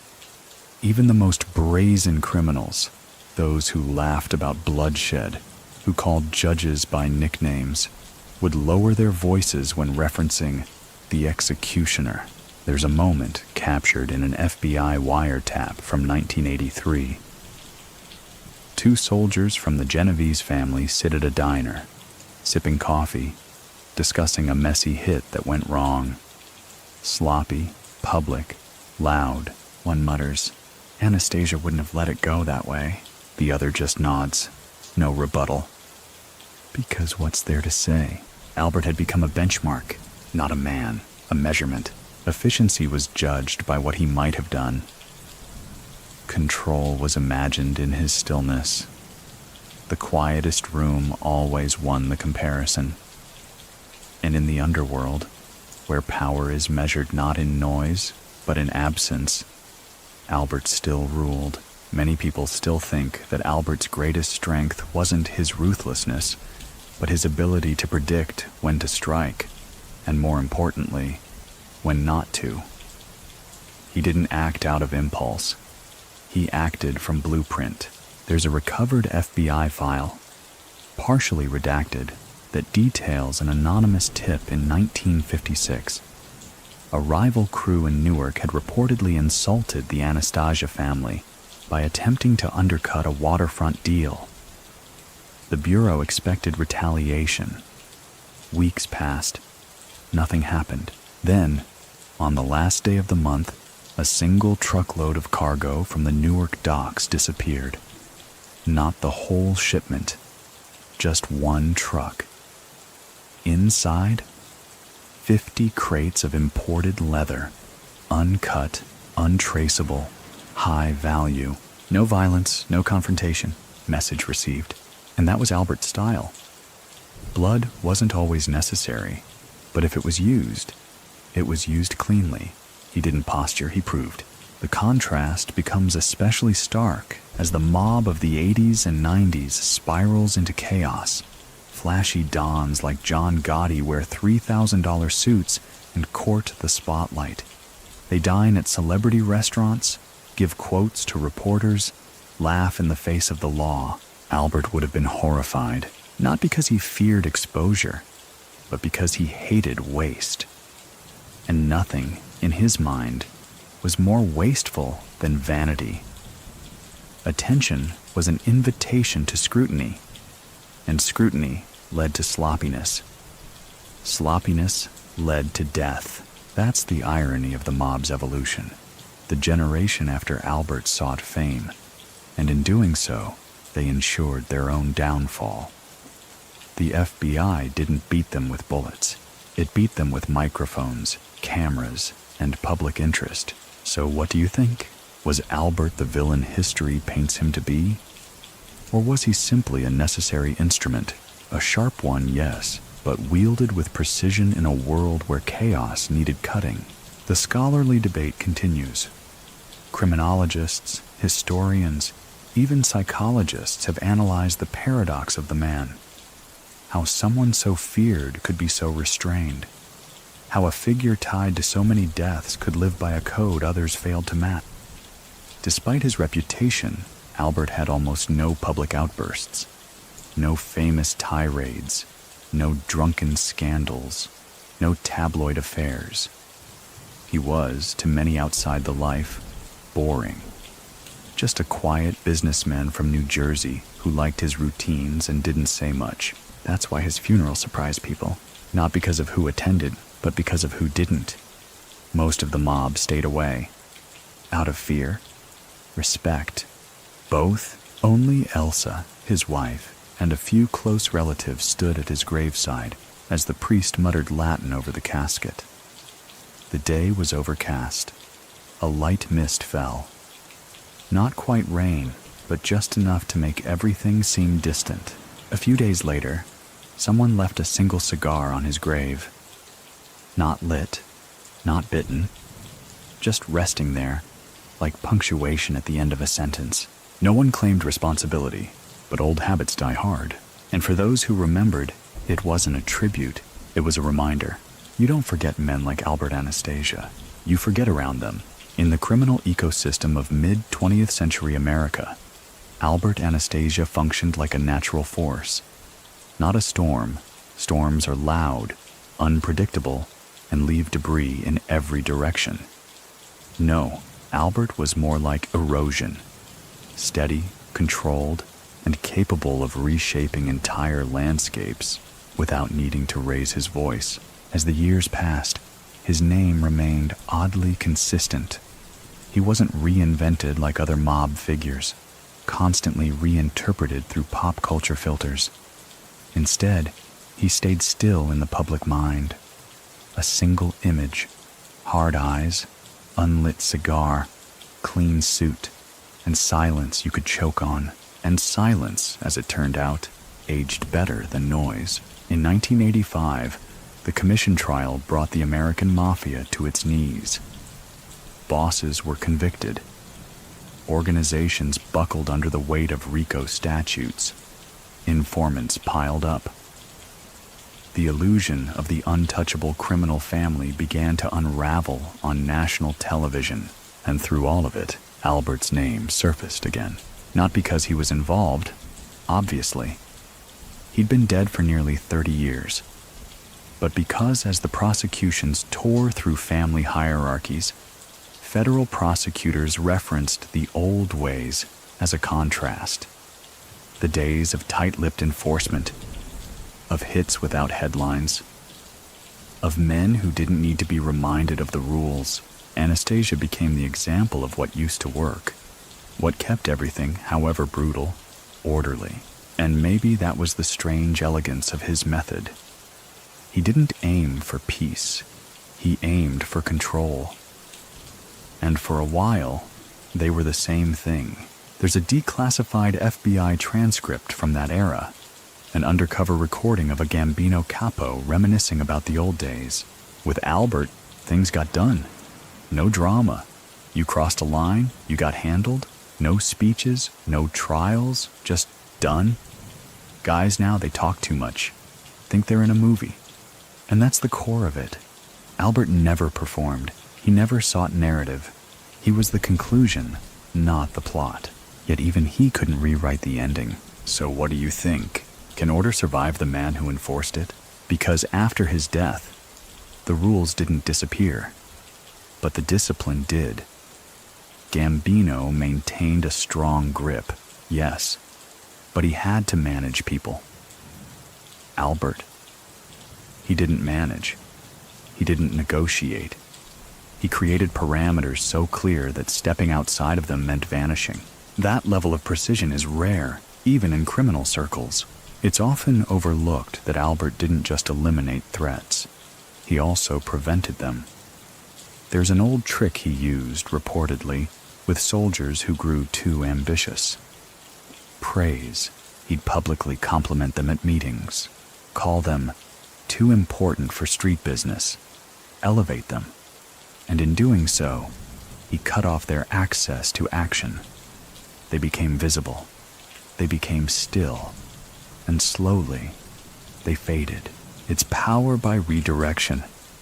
A kind of chess no one expected from a man so often mistaken for a blade. Many people still think of him only as the face of Murder, Inc., the muscle, the butcher. But that's a misread. Albert had no patience for chaos. He didn't kill for satisfaction. He killed for silence, and silence for him was the currency of power, which is why the details of his personal life remain so frustratingly sparse. He had children, 2, perhaps 3, depending on the source. A quiet home in Fort Lee, a garden he rarely tended but enjoyed sitting beside, no grand cars, no lavish vacations. He kept his wealth liquid, his preferences modest, and his schedule tight. There's a photograph from 1955, one of the last taken before his death. Albert stands at the edge of a dock in New Jersey, coat collar raised against the wind, cigar in hand. The river behind him is still. His face is turned away from the camera. And yet, even from behind, the image speaks. It says, "Here is a man who knew what the water could swallow." Scholars argue over how to classify Albert. Some label him a sociopath. Others say he was a product of violent times. A few suggest he was a necessary evil in a world that valued loyalty above all else. But the truth, whatever it is, lies somewhere in the tension between his silence and his impact. The silence that made men confess things they hadn't done, just to avoid being noticed. The silence that kept judges cautious, neighbors polite, and prosecutors careful with their wording, because Albert didn't need a voice to be heard. He had timing, he had reputation, he had absence, and absence, when shaped correctly, becomes a kind of presence all its own. That's why, even now, his legend endures. In barbershops with broken mirrors, in union halls with framed photographs no one will admit to hanging, in books that try to decode him and fail, because he was never meant to be decoded. He was meant to be obeyed. As the 1990s dawned, the mob faced an identity crisis. The old guard was gone, either dead, flipped, or locked away in federal penitentiaries that stretched from Leavenworth to Lewisburg. The new recruits came from television, not the streets. They mimicked Pacino and De Niro, not Mangano and Luciano.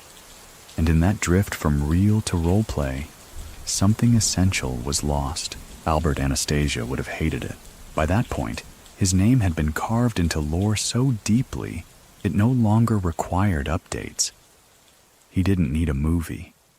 He was the line between what the mob once was and what it would never be again.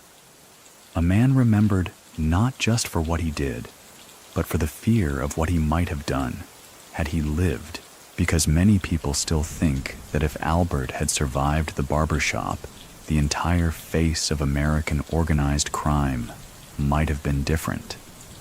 That he could have resisted the celebrity fever that infected the younger dons. That he would have kept the family tight, the bloodshed quiet, the ambition chained. But history doesn't entertain hypotheticals for long. Still, the speculation persisted, even in law enforcement. One retired FBI agent, interviewed in a 1994 documentary, remarked, "If Anastasia had lasted another 5 years, we'd have needed a different playbook. The one we used on Gotti, it wouldn't have worked on him. He didn't talk. He didn't show off. You can't wiretap a man who already said everything with a look. That's what made Albert different." His power didn't rely on volume. It didn't rely on visibility. It relied on consistency. Something increasingly rare in a world chasing faster highs and louder threats. In the mid-90s, a young associate in the Bonanno family made headlines for orchestrating a flashy drive-by shooting. Cameras caught the aftermath. News anchors gasped. Politicians fumed. And back in Brooklyn, in a private meeting room above a bakery, an old consigliere shook his head and muttered, "Anastasia would have fed that kid his own trigger finger, not as a punishment, as a lesson." That's how his memory was used. Not to glorify, but to warn. Because Albert didn't tolerate mess. He didn't tolerate spectacle. And above all, he didn't tolerate repeat mistakes. So, what do you think? Can a man become immortal by making the world less chaotic, one decision at a time? It's an odd form of legacy. Not one of monuments or memoirs, but one of protocol. To this day, some of the mob's oldest practices still trace back to his reign. Silent eliminations, tightly controlled crews, the sacred separation between personal emotions and business decisions. That's perhaps the greatest irony. Albert Anastasia, widely known as the most violent of his era, was, in many ways, its most disciplined. His rules were blood-soaked, yes, but they were clear. And clarity, in the world of organized crime, is rarer than loyalty. Take the docks, for example. Even long after his death, the unions he once controlled still operated under codes he helped instill. Jobs were assigned based on order, not favoritism. Kickbacks were collected at fixed rates. Troublesome men disappeared only when necessary, and always quietly. You didn't have to like the system, you just had to respect it. And that's what he left behind. A template. One that didn't require his presence to function. One that outlasted every man who tried to claim it as their own. There's a stretch of waterfront in Red Hook, largely abandoned now, where the ghost of that system still lingers. Crumbling warehouses, faded chalk markings on the walls, bent hooks hanging from rusted beams.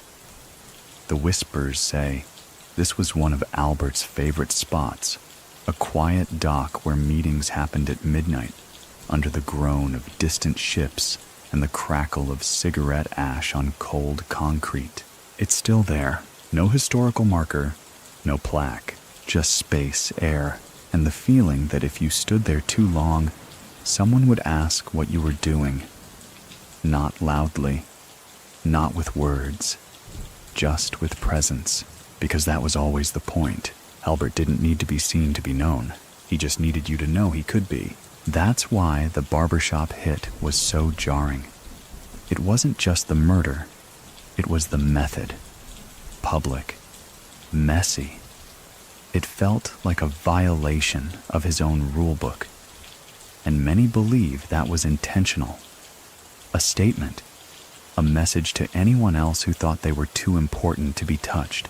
But the fallout was paradoxical. It made him more powerful in death than he had been in life. His murder didn't erase him. It crystallized him, turned him into a fixed point in mob mythology, the moment when discipline died, and chaos began to dress itself in gold chains and designer suits. So no, he didn't live to see the downfall, but he doesn't have to.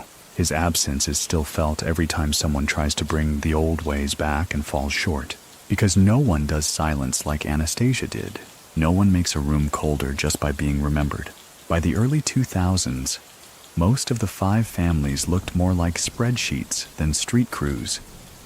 The golden days of control, of quiet cash passing through butcher shops and bakeries, had given way to credit card fraud, internet gambling, and union pension schemes that read more like corporate embezzlement than gangland power moves. And still, in a back room in Bensonhurst, or an aging restaurant in Little Italy, if a deal started to get out of hand, too loud, too messy, someone, inevitably, would say it. Albert wouldn't have let it go that far. It wasn't nostalgia. It was a kind of quiet reprimand, a memory masquerading as a warning, because Albert Anastasia had become more than a man. He was now a metric, a question. Is this clean enough to pass the old test? And more often than not, the answer was no. You see, time had not softened his reputation. It had clarified it. The way glaciers seem sharper the longer you stare. While other mobsters faded, names distorted, mythologized, worn down by movies and memoirs, Albert remained fixed. No audio recordings, no flamboyant interviews, no celebrity trial footage, just fragments, whispered stories, grainy photographs, and a barber chair no one wanted to sit in. In a way, his legacy survived because of how little he left behind. There's a power in minimalism, in absence, in doing just enough to be remembered by how you made others behave. One former federal prosecutor put it this way in a 2007 panel on organized crime. Anastasia ran on fear, yes, but it wasn't the fear of violence. It was the fear of letting him down. He created expectations, and in his world, disappointment was the ultimate crime. Many people still think that Albert's greatest weapon wasn't the knife or the gun or the clenched fist. It was the pause, the beat before a decision, the moment when the room went still and every man asked himself, "Did I say the wrong thing?" That's how you lead without raising your voice. But Albert's legend didn't grow in a vacuum. It was carefully cultivated by the vacuum after him. Once he was gone, the machinery got squeaky. Men stepped forward who shouldn't have. Flash replaced function. And in every chaotic decision, people remembered the absence of the man who used to say more with a nod than others did with threats. There's a rarely discussed moment from 2004. A Gambino capo, facing a racketeering trial, was offered a deal. Testimony for a reduced sentence. The agent handling the case noted that the man sat for almost an hour in silence, staring at the file. Then he said, "You know, when Anastasia was around, we didn't even have files." He took the full sentence. Why? Maybe pride, maybe guilt, or maybe, in that quiet courtroom, he felt the old eyes watching. And let's not forget the symbols. The cigar, forever unlit, always present.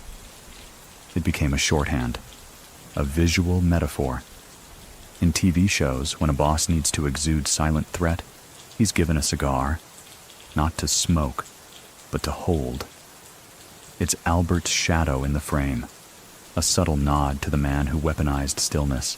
Even barbershops, those innocuous temples of male routine, never quite recovered from his death.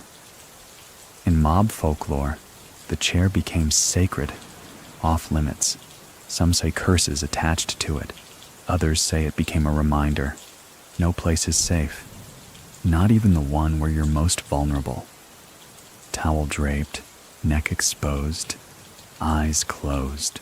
That's why Albert's death resonates the way it does. It wasn't just a hit. It was a breach of ritual, a sacred space turned crime scene. And in that reversal, a message was written in blood. Even the king bleeds when he forgets his own rules. So what do you think? Is a man's legend made by how he lives or how he falls? Because Albert lived by the blade, but died by routine. The very predictability he taught others to exploit became his undoing.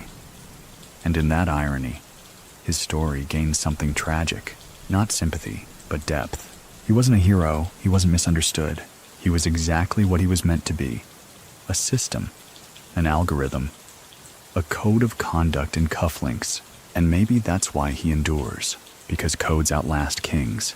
And when the dust settles and the other bosses become punchlines or ghosts, Albert remains a question. What would he have done? And more importantly, would it have worked? Let's go back, just for a moment. Not to the end, not to the barber shop, but to the beginning. A boy on the docks, eyes sharp, shoes thin, hands already stronger than they should be at that age. Alberto Anastasia, fresh off a ship from Calabria, had no plans. No dream of being a Don. No fantasy of commanding death with a glance. He just wanted a job, a way to stay above water. And yet, some men arrive already aligned with gravity. He didn't climb so much as settle into his place, as if the world already had a gap carved out for someone like him. One who could see all the noise, all the confusion, all the messy scrambling of men trying to look dangerous, and simply step through it. There was no ceremony when he entered the life, no movie moment montage, just 1,000 small decisions, 100 clean favors, and a silence that expanded with every whisper. By the time anyone noticed him, he was already necessary. That's the part people forget. Albert didn't force his way in. He was invited, because real power isn't taken. It's offered by those who are too afraid not to. And so he rose, efficient, absolute, unflinching, until one October morning, he sat in a barber's chair and didn't get back up. They say he looked surprised, that in the instant before the bullets tore through the clean air of that basement shop, his expression flickered, not with fear, but with realization. Not why me, but of course, because a man like Albert knew the rules better than anyone. And he knew, deep down, that if you teach others how to strike, one day they might do it with your own rhythm. The irony wasn't lost on anyone. The man who created Murder, Inc. was murdered with efficiency, quick, public, precise, a message, an ending, and yet, not the ending. Because Albert Anastasia's death was not a period, it was a comma. He lingers still, in the back rooms of old restaurants where no one orders pasta on Sundays, in the shadows of dockyard cranes that still creak in the wind, in the pauses between sentences when men who know better choose their words too carefully. You can feel him in places that used to be louder, where silence has settled in like dust, and no one dares wipe it away. Even now, if you stand near the old Park Sheraton, renamed, renovated, rebranded, you'll feel it. Not fear, exactly, but weight. Like walking through a room that remembers something it isn't allowed to say. You might glance at the ground floor windows, half expecting to see a flash of gray wool, a sliver of white towel, the flicker of a man's reflection in a barbershop mirror that isn't there anymore. So what do you think? Can a ghost be loud without sound? Can a man's legacy exist between sentences? Because when you strip away the myths, the headlines, the FBI files and black and white photographs, all that remains is tension. And Albert was tension, coiled, controlled, complete. Not because he liked the violence, not because he enjoyed being feared, but because, in his mind, the world worked better when it was afraid of what might happen. Not what would, just what might. That uncertainty, it was his greatest masterpiece. Now, we ease into a softer breath. The room grows quieter. You may find your eyes heavier now, the space around you gently fading. That's okay. Let it fade. Let the weight of the story settle somewhere behind you, like a coat taken off after a long day. You're not meant to carry it. Just witness it.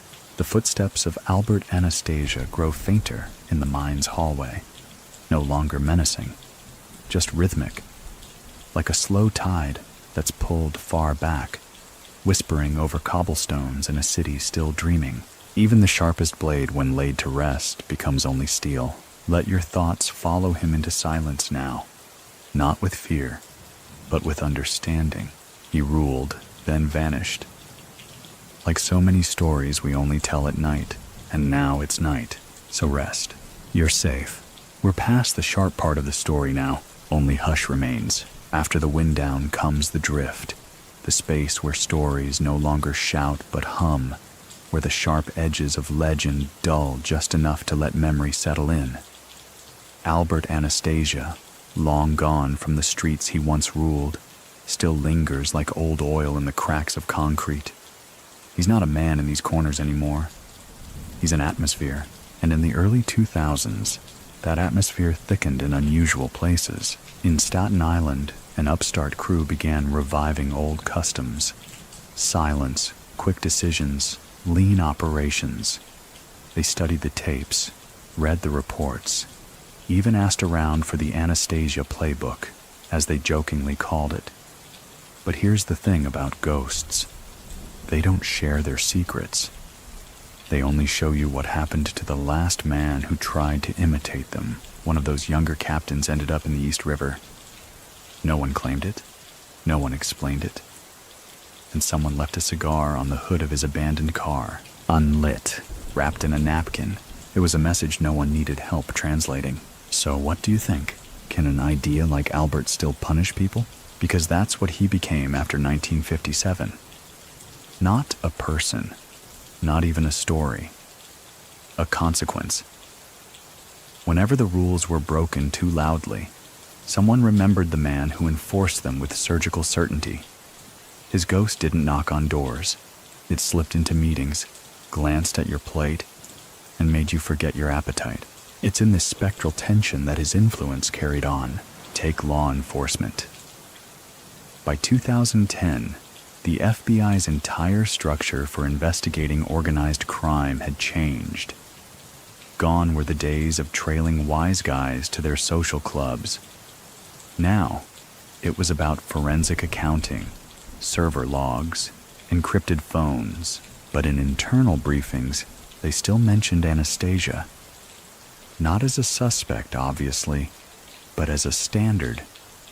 A reminder that the most dangerous men are the ones who leave no trail. One slide even included a black and white photo of him with the caption, "If this man operated today, we wouldn't catch him either." Meanwhile, Hollywood couldn't resist. He became a character type more than a character. The sharp-dressed enforcer with few words and fewer tells. The man who sits in the back of a smoky restaurant and leaves 5 minutes before a hit goes down. No fingerprints, no witnesses, just the bill already paid. They put him in movies without ever using his name. A shadow in The Godfather, a whisper in Goodfellas, a nod in The Irishman. He's the man they imply when they say old school, because Albert was old school before the term existed, and maybe that's why he doesn't fade. Even his silence aged well. In the mid-2010s, a podcast series on mob history released an episode titled The Man Who Sat Still. It was about Albert, but it didn't begin with the murders or the barber shop. It began with a story from the 1930s, of Albert watching two men argue in a Brooklyn social club. He didn't interrupt, didn't scold, just reached into his coat, placed a straight razor on the table, and walked out. The men never argued again. The episode went viral, not because it was gory or dramatic, but because it hinted at something modern life rarely shows us anymore: control without noise. That was his gift. He didn't control through fear of what he'd do. He controlled through fear of what he might. And that ambiguity, that quiet, it still holds power. So what do you think? Can a man whose name is barely spoken in public still shape how people behave? In the bars where his crew used to drink, there are no plaques, no framed photos, But there are rules. Don't raise your voice. Don't flash money. Don't talk about business in the open. They call it keeping it respectful, but really they're keeping it Anastasia. Even the city remembers. Not formally, not with markers or tours, but in the way certain places resist gentrification, in the buildings that never seem to rent out the same first floor, in the barbershop space beneath what was once the Park Sheraton. Still a business, yes, but no one ever uses that second chair on the left. Superstition, maybe. Or maybe the city knows better than to disturb the spot where the last man who truly ruled the underworld let his guard down. Time has a way of rewriting memory, not with malice, but with erosion. Facts blur, names fade, but certain impressions, certain silences remain stubborn. And Albert Anastasia? He became one of those silences, not filled in, not reimagined, just preserved. By the late 2010s, the world had changed too much for a man like Albert to re-emerge. The streets had different rules. Eyes were everywhere. Satellites, doorbell cameras, surveillance algorithms humming behind every credit card swipe. You couldn't disappear someone in the same way anymore, but that didn't stop people from trying to remember how it felt when someone like him walked into a room. There's a detail from a 2019 organized crime case in Newark. A mid-tier enforcer, facing a federal wire fraud charge, was caught on tape training a new recruit. Not on weapons. Not on tech. On posture. You don't need to yell, he says. Anastasia never yelled. You let the room adjust to you. The kid, no more than 25, nods like it's gospel. Because even now, 60 years after that barbershop chair went still, his name carries more gravity than most living bosses. Why? Because he didn't leave behind mythology. He left behind behavior. Many people still think Albert's legacy lies in his body count. That Murder Inc. was his great achievement, but that's a shallow reading. His true legacy? Standardization. He professionalized fear. He treated executions like invoices, handled, filed, untraceable. Before him, the mob reacted. After him, it processed. In one old law enforcement seminar, conducted for analysts new to mob patterns, there was a slide titled The Anastasia Principle. It described 4 bullet points. Control precedes charisma. Action is quieter than warning. Emotion is a liability. A reputation built slowly lasts longer than one earned loud. That's a legacy most CEOs would envy. And yet, there's something haunting about it. Because Albert's restraint wasn't kindness. It wasn't patience. It was optimization. You didn't scream at a broken machine. You fixed it. Or you removed it. There's a cold beauty in that logic. It's why, even in literary circles, his name sometimes slips into unexpected places. One crime novelist once described her villain as a ghost with the smile of Anastasia. She never explained the reference. She didn't have to. Readers felt it. So what do you think? Can a man who vanished in 1957 still be present in how we teach silence? Because that's the part history keeps brushing past. His violence wasn't an excess. It was a tool, used sparingly, with precision. The way a surgeon doesn't wave a scalpel, but cuts exactly once. The few who dared question his methods often met the same end, not in flames, not in spectacle, but in absence, disappeared, misplaced, a footnote in a report with no page number. One former longshoreman who worked under Albert's regime recalled in a late-life interview, "I never saw him. I just saw people straighten up when someone said his name." That's impact without presence, and it lingered. Well into the 2020s, podcasts and documentaries continue dissecting his story. They zoom in on that famous photo, the barbershop, the crumpled suit, the white towel gone red. But even they admit the same thing. The most compelling part of Albert isn't his death. It's the discipline that preceded it. He lived the same way he killed, with exact timing. You didn't get a warning shot. You got the space where a warning should have been. And so, even now, his name circulates. Not as a threat, but as a template in law school hypotheticals, in FBI training modules, in mob eulogies whispered at closed casket funerals. They say, he was no Anastasia. And everyone knows exactly what that means, because in the end, Albert didn't want to be loved. He wanted to be remembered the right way, not as a madman, not as a tyrant, as a conclusion. By the time the 2220s settled into their stride, Albert Anastasia had been dead longer than he was alive. 60-plus years gone, and yet his name still made people pause. Not in fear, necessarily, but in awareness. A shift in tone. A backward glance over the shoulder of conversation. He wasn't part of the modern mafia lexicon like Gotti or Escobar. He wasn't glamorous. He wasn't flashy. He wasn't Instagrammable, but that's what made him powerful. He belonged to an older frequency. A lower hum. One that you had to tune into carefully. One that demanded you lower your voice just to hear it. That, in the end, might have been his most lasting legacy. He taught an entire ecosystem how to listen. In a 2022 roundtable of retired federal agents, they were asked to name the most effective mobster they ever studied. Not the richest, not the most feared, but the most effective. 3 out of 5 said Albert Anastasia. They said his name with respect, with regret. Like he was an opponent they'd never actually gotten to play against, just studied from a distance, like generals reading the tactics of a long-dead strategist. One agent put it like this: you couldn't catch him. He didn't make calls. He didn't write things down. And nobody wanted to flip on him, because flipping on him wasn't an option. It was a contradiction. That's what made him immortal in the criminal playbook. He wasn't remembered because of a trial. He was remembered despite the absence of one. So what do you think? Is it possible to shape an entire generation of conduct without ever giving a speech? Albert did, and not by accident. He studied silence the way others studied law books or boxing forms.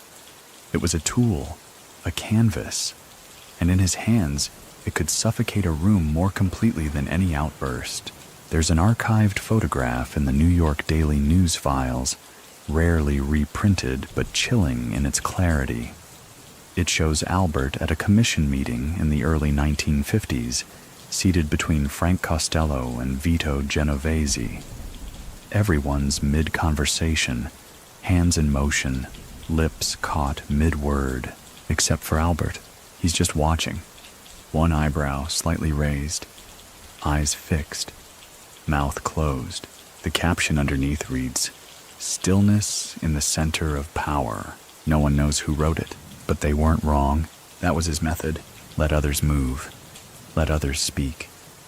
He'd simply wait and then decide, and that decision was final. Even decades later, that method remains the blueprint for how true control looks. In a 2023 university criminology course on leadership structures in illegal enterprises, a guest lecturer presented 3 models: the charismatic, the democratic, and the Anastasia. The last was described as leadership through consequence, not fear of punishment, but fear of disappointment. Fear of breaking a rule that had never even been spoken aloud. But everyone understood it was there. A student asked, "But how do you enforce rules without writing them down?" The lecturer replied, "You don't enforce them, you embody them. You become the rule." Albert had done just that. He wasn't the enforcer. He was the consequence. And even now that weight remains. Every once in a while, a cold case surfaces from the 1940s or 50s. A missing person, a body in a river, a name tied, however faintly, to a deal that never landed, or a loan that wasn't paid. And inevitably, someone dusts off the file, sees the timeline, and mutters, "Might have been one of his," but there's no way to prove it, Because Albert didn't leave trails. He left absence. There's a difference. A trail suggests movement.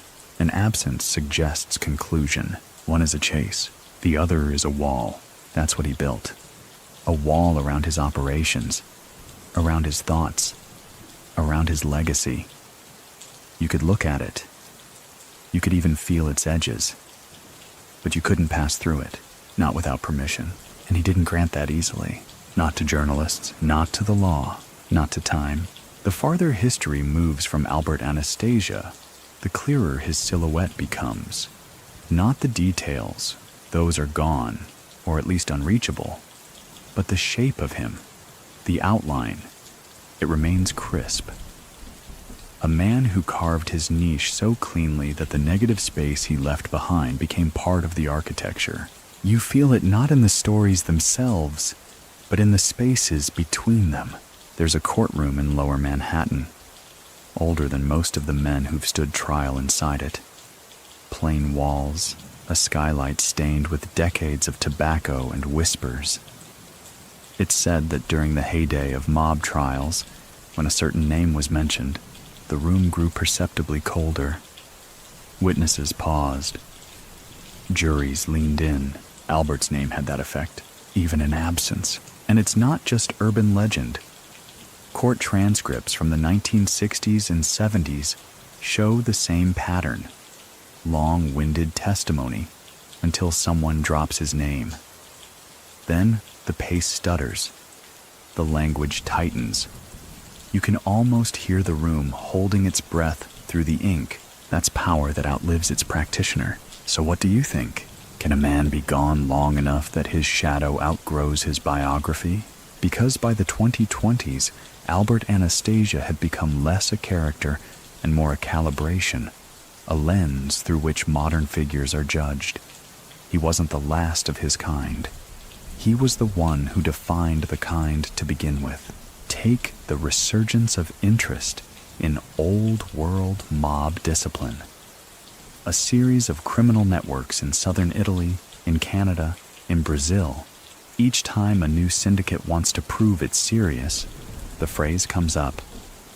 They run it like Anastasia did. Not like a boss, not like the movies, like him. And that definition? It's not flamboyance. It's not body count. It's not speeches. It's structure. A perfect example. In 2024, a high-level arrest in Toronto pulled back the curtain on a modern crime ring. The headlines buzzed about wire fraud, crypto laundering, the usual checklist. But buried on page 3 of the court documents was a note from a surveillance transcript. The ringleader, frustrated with one of his men, reportedly said, "You think you're made because you bought a suit? Anastasia would have had you teaching manners in a ditch." The courtroom laughed. The wire room did not, because beneath that bravado was a code.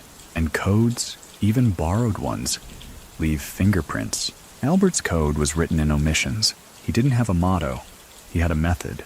One veteran mob lawyer, now retired, once described it like this. With most of these guys, you cross them, and you get a warning.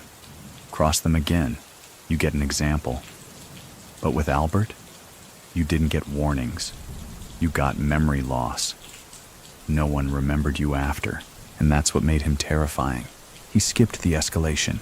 He saw waste as the enemy, not the act, which is why, strangely, some of the men who worked under him described him with reverence, not affection, but something bordering on respect you couldn't help but give.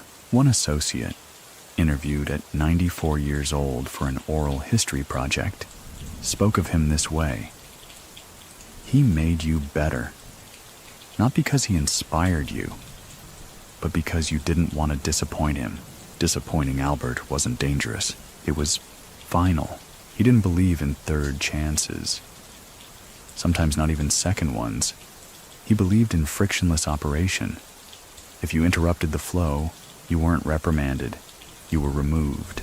That clean break thinking, that ability to sever without sentiment, made him uniquely suited to his era, and uniquely unfit for the ones that followed. Because after him came the age of drama. Tapes, trials, grandstanding, theatrics. Albert would have hated it. He wasn't built for sound bites. He was built for stillness, for the subtle, seismic shifts that turned tides without fanfare. Even his enemies respected that, Frank Costello once remarked. Off the record, of course. He wasn't a man you negotiated with. He was a man you avoided disappointing. That may be the clearest summation anyone ever gave, and it explains why, even as the years pass, his name has not softened.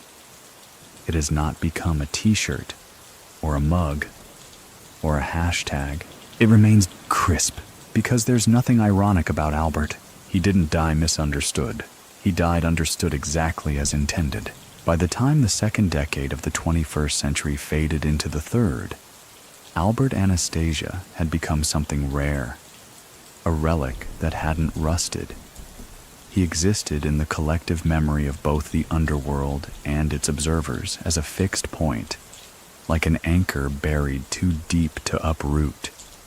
New names came and went, flashy, loud, digitized, but has stayed motionless, not from neglect, but from deliberate preservation.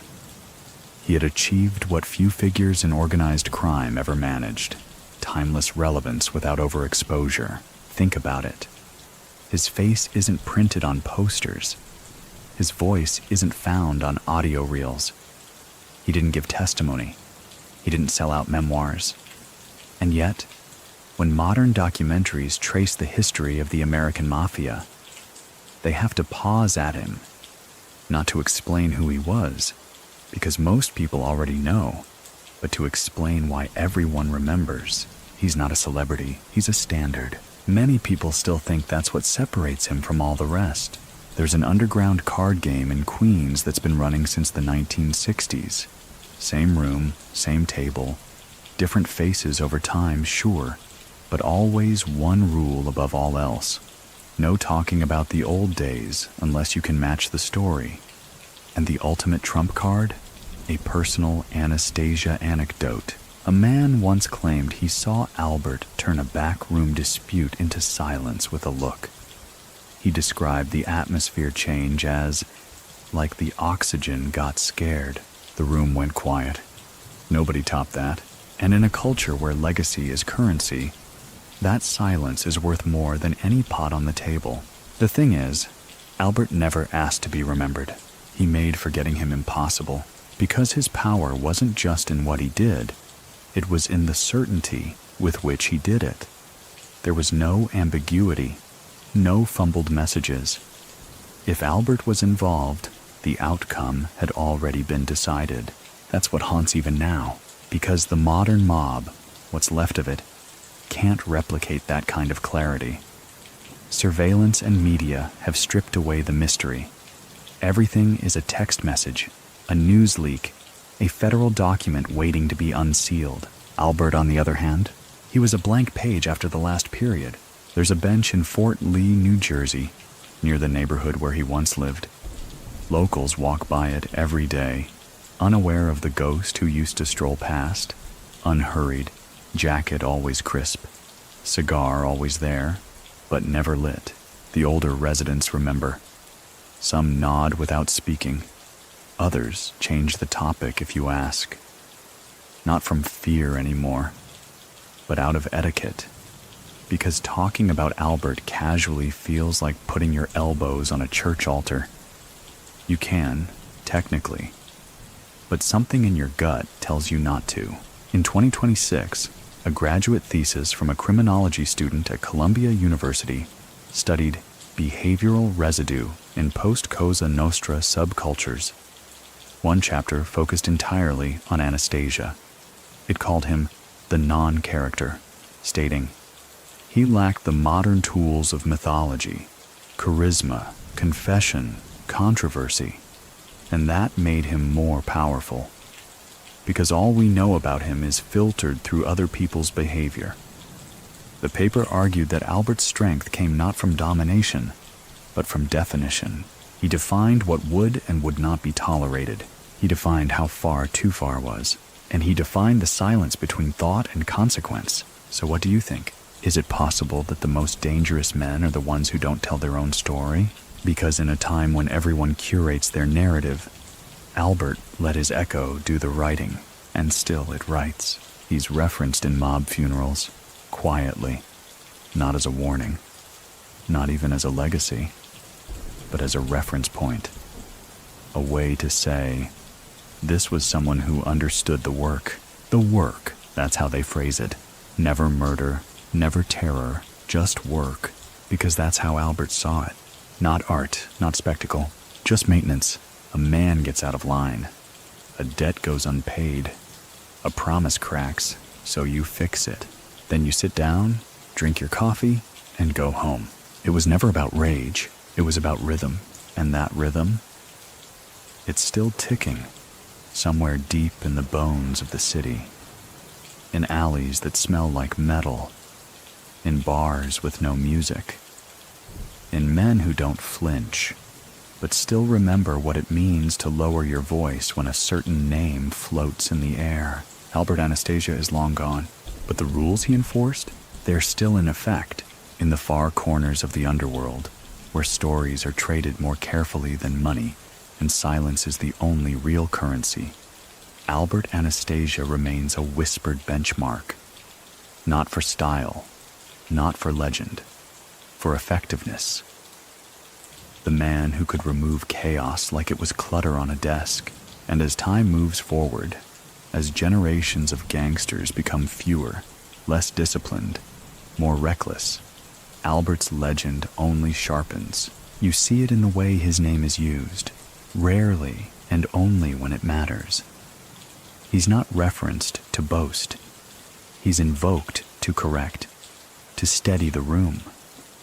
The way a photograph of an old general is kept in the back of a bar, not for nostalgia, but as a reminder of what happens when things aren't handled with precision. Many people still think his most enduring contribution wasn't Murder, Inc., or even his leadership of the Gambino family before Gambino. No, it was the framework he left behind, the silent, invisible template that even today influences how certain things are done. And not just in crime. In high-level business circles, negotiation manuals cite the Anastasia pause, that moment of intentional silence used to break a rhythm, to force a response, to own the room. Corporate coaches don't say his name, of course, but the tactic, it's his, because that was always his way. Albert didn't take control, he became it. There's a small diner in Bay Ridge, tucked away behind a hardware store that's changed owners 4 times in the last decade. The booths are cracked, the coffee's average, but the regulars still include old men with long memories. One of them, Dom, or maybe Lou, the name changes depending on who's telling the story, has a tale about the time Albert walked in during the middle of a shouting match between 2 wise guys. He didn't speak. He just walked past them, ordered his usual, and sat down. They stopped fighting before the waitress brought the menu. That's the story, that's all. No fists, no guns, just presence. And that's what makes him timeless. Not the body count, not the notoriety, the presence. Albert Anastasia was not cinematic. He wasn't operatic. He was absolute. Even his enemies, those few brave or foolish enough to speak after his death, couldn't deny it. One rival from an upstart Newark crew, long since disbanded, once said in an off-the-record interview, "He didn't bark, he didn't bite, he just ended you." That kind of finality doesn't fade. In today's world of digital everything, even organized crime has algorithms. Territories are divided by IP address. Muscle is outsourced. Loyalty is a spreadsheet. But ask any old-timer what's missing, and they'll say the same thing. Anastasia-level certainty. Not that they want the blood, they want the structure. Albert provided that. He was the final answer to questions no one wanted to ask twice. So what do you think? Can order live longer than the man who enforced it? Can a single person embody not just discipline, but the expectation of discipline? Because the strangest thing about Albert's legend is how few people saw him in action. He didn't rant. He didn't explode. There are no infamous courtroom monologues, no tabloid love affairs, no drunken confessions caught on tape. And still, he rules memory. There's a mural in a private club in southern Brooklyn, not open to the public. You have to be invited. The walls are lined with framed black and white photos. Luciano, Lansky, Costello, Genovese. But Anastasia? No photo, just a blank space, an empty frame. Ask why, and the answer comes slow. Because you don't frame gravity. You just know it's there. Maybe that's what Albert truly was. Gravity in human form. Not loud, not fast, just inevitable. And in a world where most legacies fade into noise or nostalgia, his remains sharp. Not warm, not tragic, just sharp. There's a strange kind of permanence in being forgotten the right way. Not erased, just untouched. That's what Albert Anastasia managed. Not because he controlled the narrative, but because he made people too careful to shape it. He left no memoir. No loyal consigliere published his confessions. No film producer optioned his life for the big screen. He became one of the few giants of American organized crime who did not speak from beyond the grave. And yet, everyone remembers. Even those born decades after his death somehow know. A criminology professor at NYU once opened a lecture by asking students to name 5 mobsters. The usual answers came fast. Gotti, Capone, Luciano, Escobar. Then someone whispered, Anastasia. The professor stopped. That one, she said, is the one you should fear the most. Because he's the only one none of you really understand. And that's by design. Design. That word again. Because Albert's life wasn't flamboyant. It was engineered. He made choices like architecture. His silence was poured like concrete. His actions measured like brickwork. There were no spontaneous bursts. Only blueprints.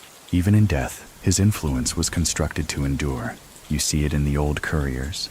The warehouse guys who never made headlines but kept the gears turning. You see it in the way they still use phrases like, keep it clean, Anastasia clean. Not just neat, not just fast, absolute.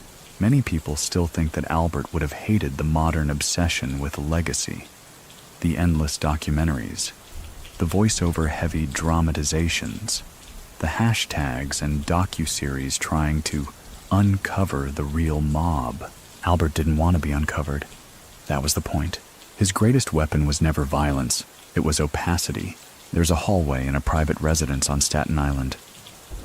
Nothing fancy, just a long corridor lined with faded photographs. Most are family. A few are business. One frame, however, contains no image. Just a name, handwritten, no dates. Albert Anastasia. When asked, the homeowner says only, that one keeps the others in line. He doesn't elaborate. He doesn't need to.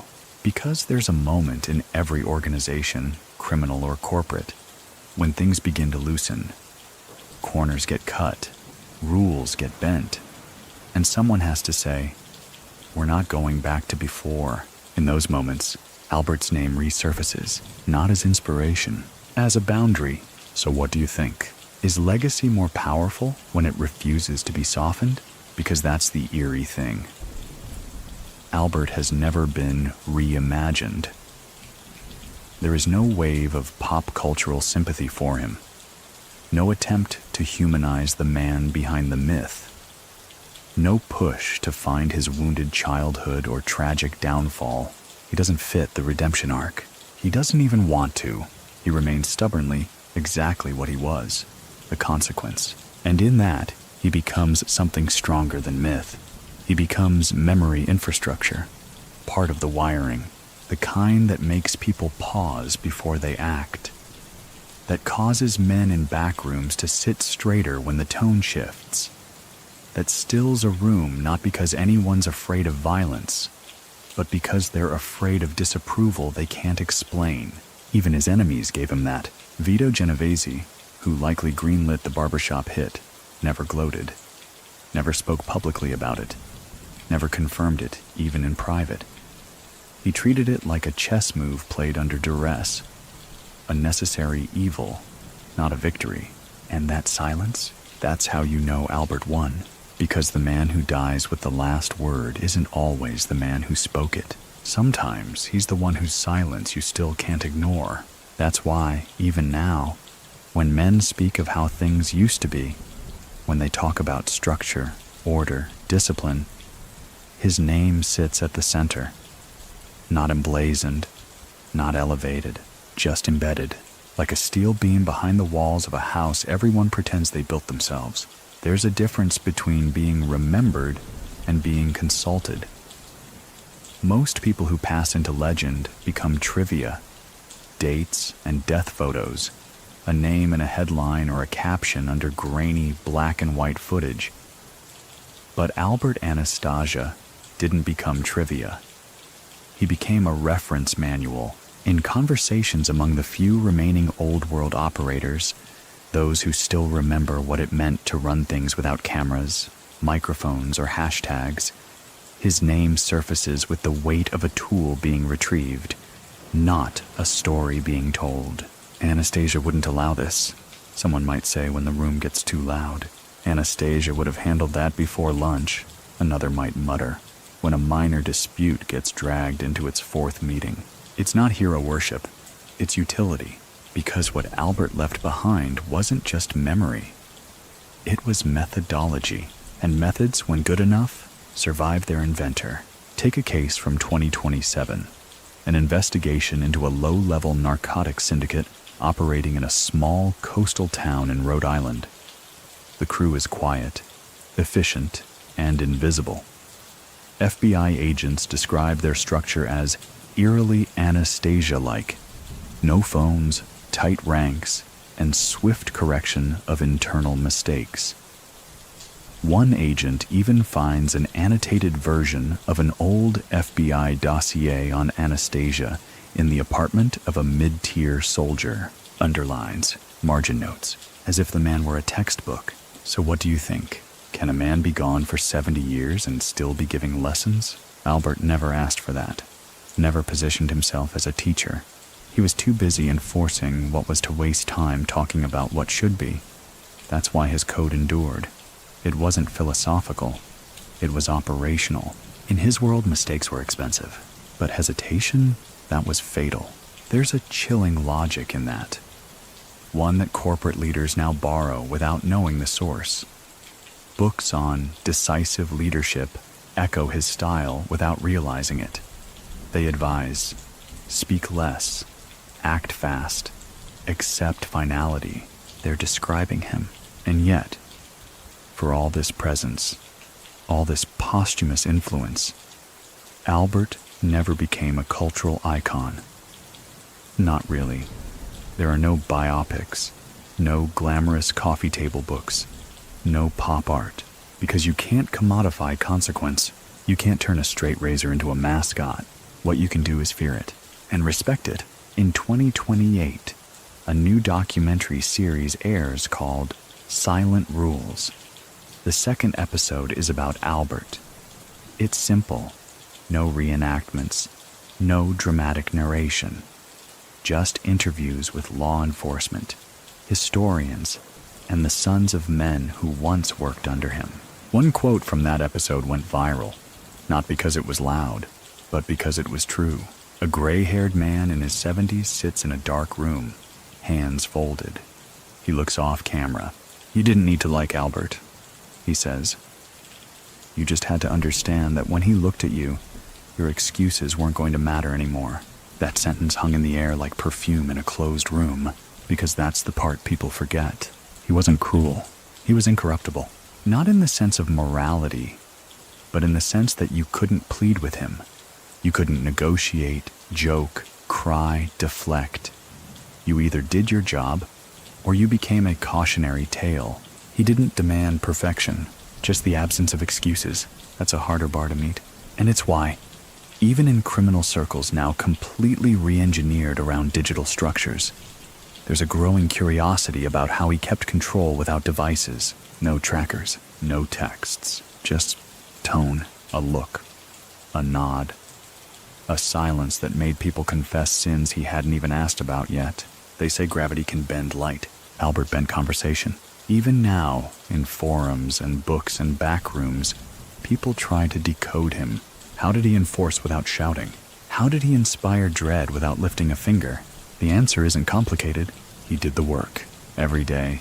No shortcuts. No loopholes. No sloppy killings. He didn't like violence. He respected it. And that respect became contagious. That's why he didn't need henchmen to yell his name. The whisper was more effective, and still is. Because in every system, legal or illegal, there are two kinds of men. Those who make decisions, and those who are the reason decisions get made faster. Albert was both, and no one since has come close. There's a kind of silence that doesn't come from stillness. It comes from consensus, a collective understanding, a mutual, unspoken agreement among men that certain things are better left undisturbed. Albert Anastasia resides in that kind of silence. He is not discussed over drinks. He is not joked about in the way other mob legends are, with exaggerated hand gestures and half-true punchlines. Instead, he's mentioned in tone, in timing, in the way a sentence trails off when the stakes get high and someone says, "Let's not go that route," because that route, it belonged to Albert. By 2030, his name has passed fully into the infrastructure of organized memory. There are still no statues, no squares named for him, no national retrospectives. But his fingerprints are everywhere, in the way serious men run tight rooms, in the way orders are delivered low and brief, in the preference for clean action over complicated emotion. He's not admired. He's implemented. In one of the final surviving Mafia family ledgers from the 1960s, unearthed in a Florida safety deposit box in 2029, there's a coded line item under executive adjustments. Historians now believe this was the internal term for Anastasia-style cleanups. No fuss, no fallout, just subtraction. It wasn't even named for him. It didn't have to be, because by that time, everyone knew the playbook, even those pretending they didn't. So what do you think? Can silence echo long enough to become a doctrine? Albert's did, not through reverence, but through repetition, because generation after generation kept borrowing from his model, consciously or not. And the more the world tried to speak louder, yelling across screens, shouting through headlines, the more powerful his method became. One man, one rulebook, zero tolerance for chaos. That's what made him different from the others. Luciano dreamed. Lansky schemed. Genovese burned bridges just to watch the fire. Albert? He trimmed hedges. He didn't build empires. He protected borders. He didn't fight wars. He ended them. Cleanly. And that's why the men who came after never really filled the vacuum. They were louder, flashier, even more brutal at times. But they all lacked something. Restraint. Because Albert understood the thing most killers don't. Not every problem requires noise. Sometimes it just needs less oxygen. There's a prison interview from 2031. A former boss, now in his 80s, serving a life sentence, was asked who influenced him most. He paused, looked directly into the camera and said, "I never met the man, but I ran every meeting like he was sitting in the next room." The interviewer asked why. He said, "Because when you run sloppy, he shows up in your conscience, and that's the last guest you want at your table." Albert had become the ghost of executive function. He didn't just kill people, he removed inefficiency. In another life, he could have been a CEO, a military strategist, a systems engineer, but in this life, he was the architect of stillness under pressure, and perhaps that's why the FBI never caught him with more than whispers. Because by the time they knocked, the air had already shifted. Even his enemies admitted it. Frank Costello, reflecting late in life, reportedly told a confidant, "We all had our uses, But Albert, he was the fix. No flourish, just the fix. And today, even in the rare conversations where his name is spoken aloud, inside documentaries, academic forums, whispered podcasts, the tone remains consistent, flat, measured, grave, because Albert doesn't lend himself to analysis, only to observation. You don't discuss him.